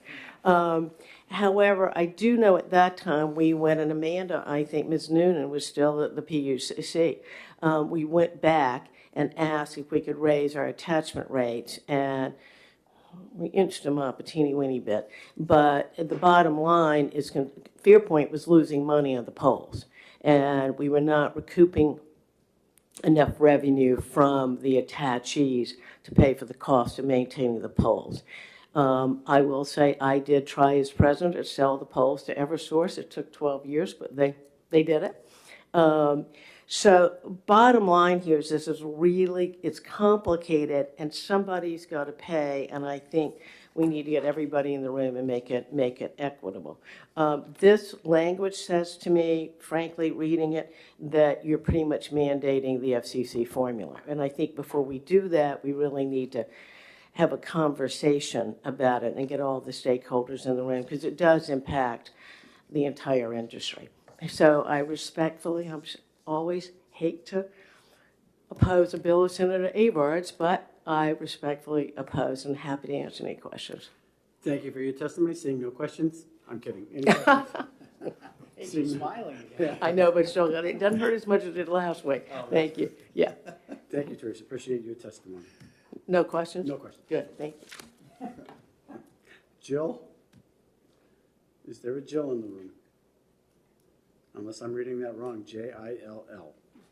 You got it. Going once, going twice. Mara Weston from MECTA. Yeah, I see that. I'm dyslexic. Welcome. Thank you.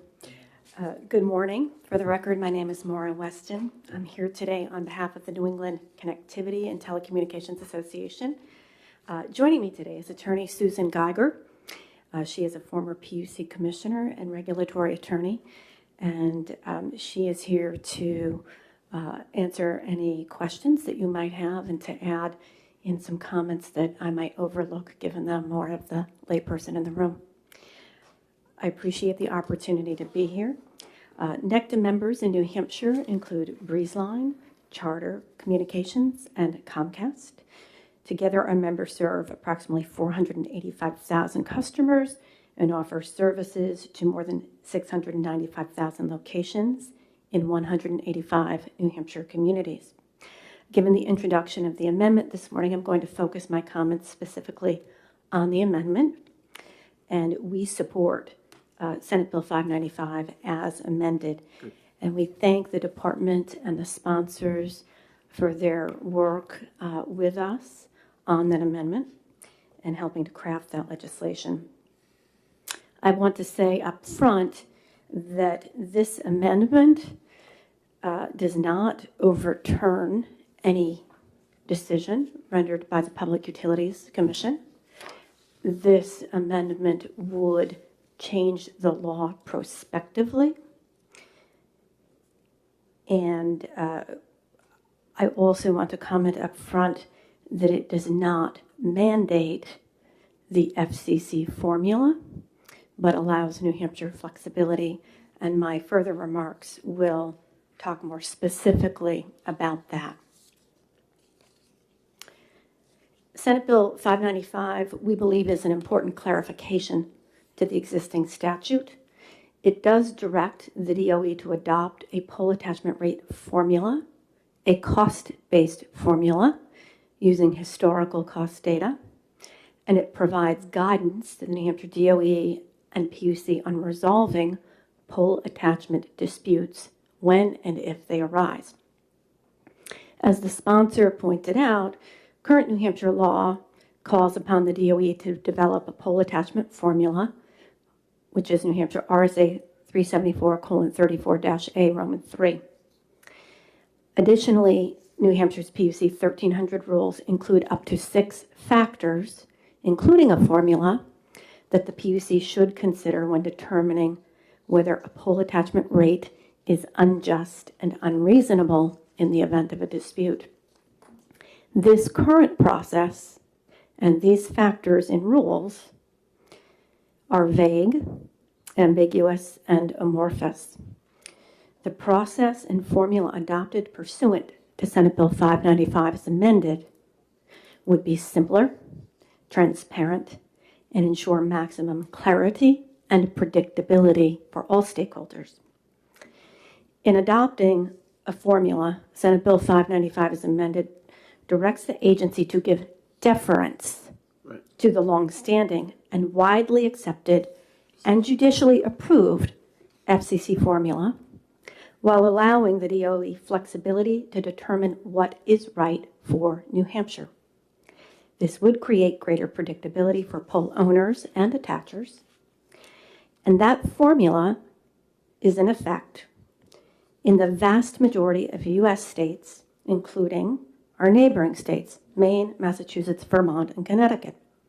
In fact, most New Hampshire pole owners and attachers operate in states where an FCC-based formula is already in place. New Hampshire is truly unique in its current approach, and it is an outlier relative to calculating pole attachment rates. The advantages of a formula based on the FCC formula, those advantages are numerous. It's well known and understood to the parties. It has been found to be non-discriminatory and fully compensatory to pole owners and fair to attachers, and it has been fully litigated under federal law. This type of certainty in calculation of pole attachment rates would reduce the likelihood of litigation. For example, it's my understanding, and although I'm not expert, that there has not been a case relative to rates in Massachusetts since the 1990s, and they have an FCC-based formula. Importantly, this bill also calls upon the agency to develop an accelerated dispute resolution process.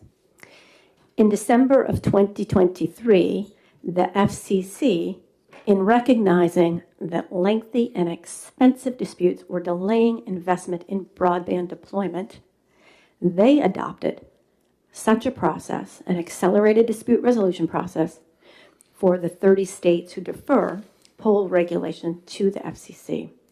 For New Hampshire, which is certified to the FCC that it will regulate disputes relative to pole attachments and has taken that regulatory authority from the PUC, an accelerated dispute resolution process should be paramount. Quick resolution of disputes provides certainty, predictability, and discourages unnecessary disputes and litigation. Again, it's important to note that most New Hampshire pole owners and attachers operate in states where these processes are already law, for example, in Maine and Vermont. Such an expedited process is key when one considers that in many cases, poles are owned by the competitors to the entities which are seeking to attach to them. Utility poles are among the last remaining monopoly assets in an increasingly deregulated industry. There is no economically viable alternative to attaching to utility poles for a wired network, and there should be no anti-competitive incentive to create delay in deployment. the avoidance of disputes, the expeditious resolution of disputes relative to pole attachment rights is significant in that money and time is not spent on litigation when the rapid and efficient deployment of infrastructure is a priority. Lastly, Senate Bill 595 as amended clarifies that the agency has the authority to implement the statute and requires pole owners to maintain the necessary records to justify their pole rates and to make that information available to the pole attachers to verify the accuracy of rates. Transparency in record keeping and processes is of utmost importance. We understand that there is an issue that's been raised by Eversource. We are willing to work with them and believe that we can address their concern expeditiously. In conclusion, Senate Bill 595 as amended clarifies the law. It aligns New Hampshire with other states. It creates predictability. It creates processes for dispute avoidance or expeditious resolution. It improves transparency, and it helps align resources with priorities around deployment of infrastructure. So we ask that you recommend Senate Bill 595 ought to pass with amendment. And Susan and I are here to answer any questions you may have. Thank you. Thank you for your testimony. Questions from the committee? I do. There was testimony that, but I think you did answer it, but I just want more clarification that this bill and the amendment forces the FCC rules to be in place. And it does say indefinite, the department shall give deference, but it may consider any formula, correct? That is correct. It gives deference to the FCC formula again, which is used in the majority of states and would align New Hampshire with at least neighboring states and many others. And the previous testimony was that this bill would basically overrule the PUC ruling? I disagree, and I'm going to turn to Susan because she is our regulatory expert. Welcome, Susan. Thank you very much. I agree with what Maura said. The PUC decision in the rate case or the pole attachment rate challenge that was brought by the three competitors to Consolidated will stand irrespective of what this legislation says. So this will not automatically unravel or undo that decision. This is prospective. Obviously, legislation is prospective in nature and would apply to any new pole attachment rate disputes. Well, that was a nice lead up to my next question, which is basically, can you touch a little bit on the dispute resolutions? I mean, what's going on?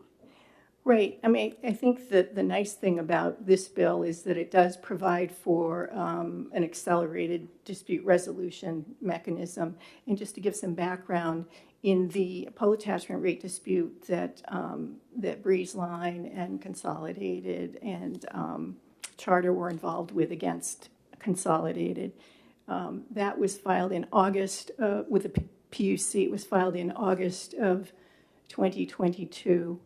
A decision was rendered initially by the PUC, I believe in February of 2023, and then there was a motion for reconsideration, or a couple that were filed, that were not decided until September of 2023. So it was, a 13-month process, which we believe would be either eliminated or significantly reduced if there was a truncated process as is provided for in this bill. What kind of timeline are we looking at as far as expedited?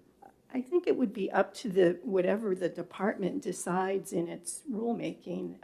But I think, obviously, I think the FCC has a process that resolves complaints in a much fewer than 12 months, certainly. I think 60 or 90 days.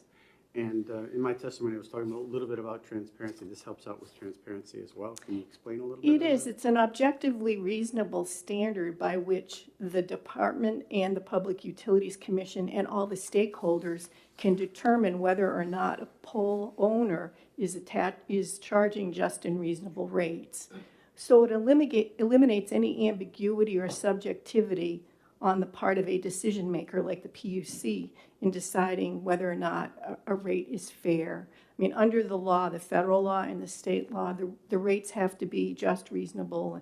Access to poles has to be non-discriminatory.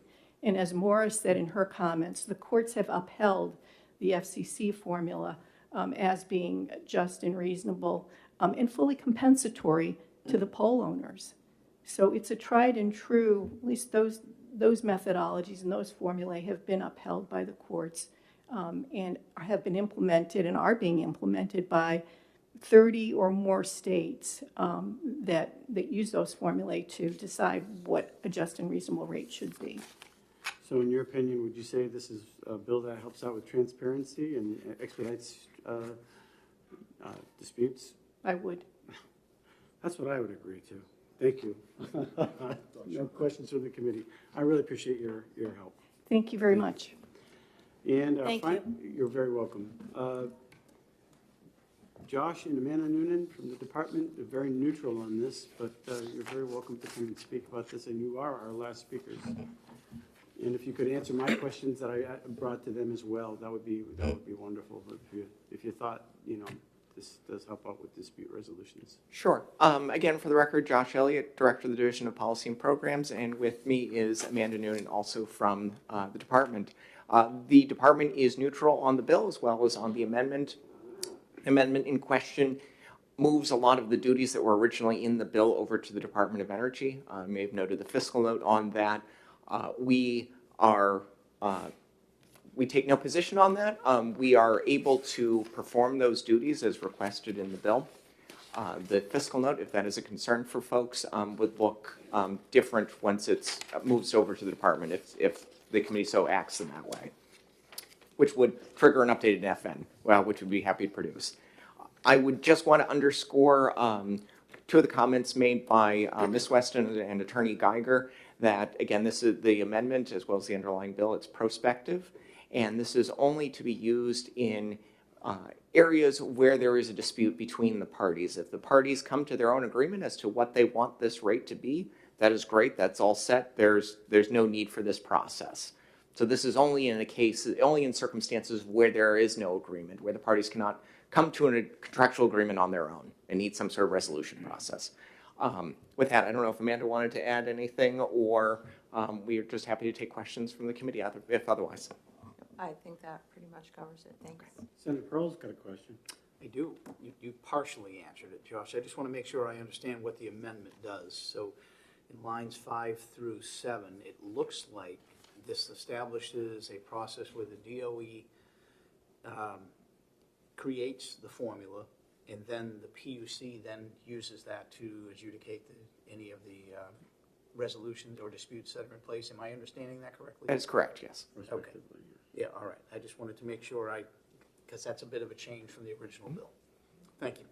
So this isn't just a big upheaval and everybody's got to comply to the FCC and it's overruling the PUC at this point. I'm sorry, I didn't quite catch the last end of that. So this isn't a big upheaval of new rules for the FCC and the PUC has earlier testified that this is going to be, it sounded like it was a draconian change and it was going to be a big change. No, we don't think that it would have that impact that was alluded to earlier. We'd undertake, in essence, not really a rulemaking because they won't be our rules, but something similar with all the stakeholders to develop the appropriate formula to be used if the parties don't voluntarily agree to compensation on their own. And then the PUC would incorporate that formula into its rules as the rate setter. So. Senator Waters with a question? No? You look like you're ready to go, man. All right. Oh, Senator Pearl. Thank you. So down in line 24, it says within 30 days following the date of the department's non-adjudicative proceeding, the commission shall conduct formal rulemaking. to incorporate the formula. I guess my question is, that's instructing the PUC to move within 30 days of setting up their rules, but who would create the rules on how long the whole process would have to take, or sort of, would put some guidelines on, is this gonna take 60 days or 6 months? Would that be part of the department or the PUC that would decide that? You're referring to the accelerated dispute resolution Yeah, process? the process itself, so that it comes to a resolution. My understanding is that would be part of the rulemaking that the commission would open within 30 days of the department setting the formula or determining a formula through its non-adjudicative process. And so then again, all the stakeholders would participate in that rulemaking process to identify what the accelerated dispute resolution process would look like, the length of time, the terms, et cetera. So again, I guess it goes back to my first question before. The DOE would create the formula, the process would still fall on the PUC to do. Okay, thank you. Just want to make sure I had that clear. Any further questions? Seeing none, thank you very much. And we're going to close the hearing on SB 595, and is there a motion to move into exec? So moved. And all in favor of exec? Aye. Any opposed? Let's look at 595, see how it's fresh on the table here. Would you like to move off to pass, Mr. Chairman? I would like that. I'll second. All right, and I would like to move the amendment 0746S. Second. Oh, yes, I did move that, right? I was looking at you for a second. No, you. All right, discussion. So, Mr. Chairman, I appreciate the amendment, particularly in that, what was brought forward to us is the need for some conformity to rules that would provide more transparency and to a process that can unfold once those rules are developed in a timely fashion. I think for me, the real force of this bill is the transparency issue, that people who have the poll attachments they want to put on will know just what the cost is and why. And that's what this is all about. And I think you found a way through the amendment to make sure that we've gotten where we need to be. So, good work. Thank you. Further discussion? All in favor of the amendment? Aye. Any opposed? Is your motion to move as amended? I'll second. All right. All in favor of the bill as amended? Aye. Any opposed? Seeing none, I'll take it out. Consent? I can't. Oh, it's FN, excuse me. No, we Sorry. only have 4 of us. Yes, it does. Yeah, we don't. Yes, it does, okay. So, that one's moved along. I'd be glad to provide some updates, Mr. Chairman, if you Absolutely. like. Sure. Are we ready to move 603 too? Oh, You want to do that first? yes. Go ahead. Is there a motion to move 603? Second. All right. Is there a motion on the amendment 0722? So moved. Second. Discussion? Seeing none. All in favor of the amendment 0722? Aye. Okay. Any opposed? Seeing none. Is there a motion as amended on the bill? So moved. Second. Discussion? I just have a question. When was the first time you all ever heard of New Hampshire referring to as the 603? I don't think I had ever heard it before just a few years ago. Maybe 2012. When somebody was elected. This is good, this is good, okay. Well, we like it. It's good That's right, branding. but, So, okay, all in good. favor as amended? Aye. Aye. Any opposed? Seeing none? Consent, or is this an We can't do FN? Oh, it consent. has an FN too. Senator I'm sorry. Brooks, I would like to take this one out. I bet she would. We need to talk about it. I don't play the numbers. Talk about it, talk about it. All right. All right, updates, Mr. Chairman.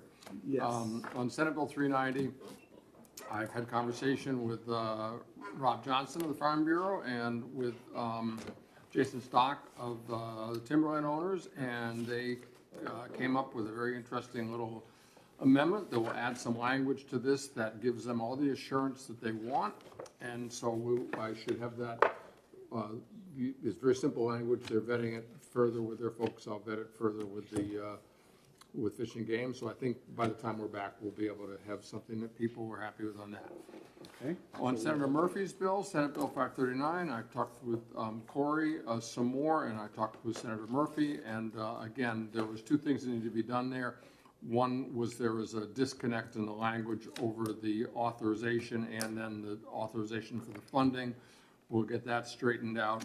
And then I felt that there was a need to allow the department to have a little opt-out before they had to absolutely, in every case, offer a dam to a municipality, because there may be some overriding environmental need that such a dam be taken down because of, what if we have, cyanobacteria, or if it's ahead of the tide dam right down in the coastal area, not over in the area where Senator Murphy is. Do you anticipate an amendment? So, yeah, Corey, we'll do, it's pretty simple, have the language, and he just wanted to have the time to work with the DES, but I've talked to Senator Murphy, and we'll get that, and make sure everybody's good with it, and particularly the sponsor. Senator Bertha, you have a question on that? I just had I talked to Senator Altshuler last week about this, and I'm just a little bit concerned where we're saying ownership of a dam and associated property, the towns or towns, which is fine, in which a dam is located, or other associations or parties. I think we need to be very cognizant of who's purchasing. Any bad actors may be out there, and I think we need to put some parameters around that. Background check? Well, That type of thing? if I can just respond to that, the limitation on it is that they have to have a taxing authority. It's not just anybody who wants to buy it. It has to be an entity that, like a municipality, or, there are districts that are set up that have a taxing authority. So that, it's not just anybody. And for folks to have that taxing authority, that means that they are, well vetted, approved by the towns or municipality. Okay. So that's, we'll see the language, but I think that's, I agree with you completely, and I think that takes care of it. Okay. Further discussion? And then lastly, on 542, based on our discussion in the hearing about redoing the bill as a study, I met with Colonel Jordan and with the director, and we had a really good conversation around some language that would work about what would be studied and what we'd look at. And they did finally say that, if we're going to look at the funding, and since only 23% is actually coming from licensing, that we ought to also be looking at ways in which other people could participate in the commission. So I'll wrap up into a ball of string, and have some time to share what I drafted with the colonel and with the director, and then we'll see something. I hope by the time we're back as well. So Sounds good. Those are those three. I appreciate all your work you're going to do on that. Any suggestions on 545? Does anyone know if Senator Prentice was bringing another amendment? I don't know. What about 544? Did we do anything with that? I think that's gone already. Oh, is it? I think so. Yeah, I don't have it in my book. Mr. Chairman, if I may on this. 545. Yeah, it was a good hearing. Yeah. And we had some of the same issues came up today with the slaughtering. What? And I'm not sure that we will actually see an amendment here. We can check with her if there's no hurry, but I do think that. She did ask for a little more time on this. Yes, but I think we're going to end up interim studying probably, because it's hard for me to see what an amendment's going to do, but we'll see. Yeah, I agree with you, Senator Morris. It's a difficult topic. It's something that is, and again, it did tie into the slaughter bill today, because we were talking about the use of veterinary care in, especially in the rural parts of the state, in Coles County specifically. There's an underserved section of the state on large animal vets, and I don't know how we fix it. I really don't. So how about if we just turn it into a study?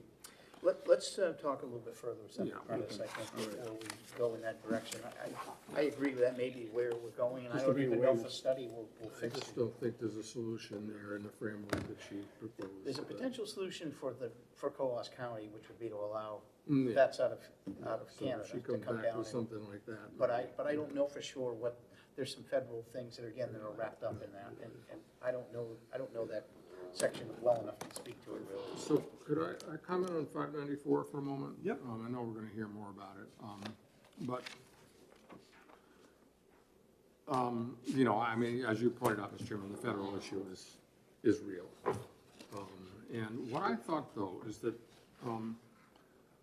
when the commissioner talked about his idea, which has been floated before, about inspectors who could travel. Interesting. And he said that we wouldn't really need to legislate that. But what I was thinking is that maybe we do. Maybe, he said, well, a group could get together.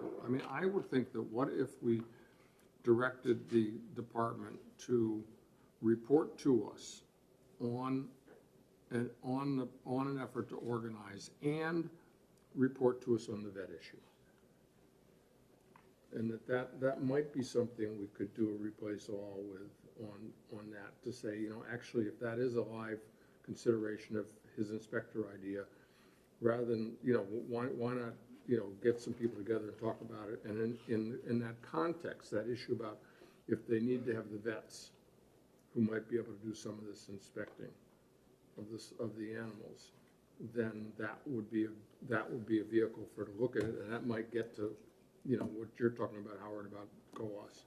So anyways, I mean, just, I think when we circle around back to this, I think there may be something we could direct to be done, other than, because otherwise I don't see how an amendment comes in and takes care of the feds. I mean, they gotta change the law, whether they're gonna not. No, the only way around it is to have a state-run program. Yeah. And that takes the power away from the We've been around and feds. around on that. Yeah, we have, and many times, and The cost. And we have to fund it at 50%. and the cost is just, it's huge compared to what it's It is gonna big. provide. It's And really I mean, big. I'm very sensitive to the situation that is there for many of these small producers. I've, again, yet to come up with a real good solution, but I don't know, I had a couple things that spurred a couple thoughts today, so I don't know, I'm gonna think about it a little bit more here. Adding poultry to? So the problem with poultry is you can't slaughter them in the same plant as beef because there's issues with Cross-contamination. with contamination. So I guess without a real huge cleanup, it's just generally not an acceptable practice. And so that becomes the challenge with poultry, is there's not a lot of poultry in New Hampshire anymore. And so to the cost of, we had a proposal to, within the last 5 years, and I apologize, I don't remember the timeline, to put a plant in Concord. Yep. Wasn't well received by the community for one, and the cost was substantial, because it really requires that you import a lot of birds from the other states, kind of almost like a New England cooperative, what it has to be in order to stand up one of these plants and have enough to support it, and that becomes the challenge. So there's, this topic has had a lot of discussion over the years. And One of the days when Madbury, New Hampshire was the fryer capital of New England. there you go. Well, Down to Boston. Loudon Ridge had multiple poultry farms on it, as well as dairy farms when I was young, including us, and there's none of them are there anymore, in No. poultry or dairy. Yeah, a lot of them are down along Route 13 in Maryland Absolutely. and Virginia. The Delmarva, that Yeah, whole area is huge. because we for drive poultry. by there every year when we go to it's either Tyson or, Hormel? no. I don't know. Tyson is a big one, yes. Yeah. Purdue is another. That's it. Yeah. Purdue and Tyson are down that way. I think Purdue, yeah. Frank Purdue. I don't see that we have anything else to work on today, so is there a motion? Move out of exec. Yes, Second. absolutely. All in favor? Aye. Any opposed? Seeing none, and we are dismissed. Thank you very much. Did we move too fast today? Did we really? Phil's doing. I thought we were going really slow.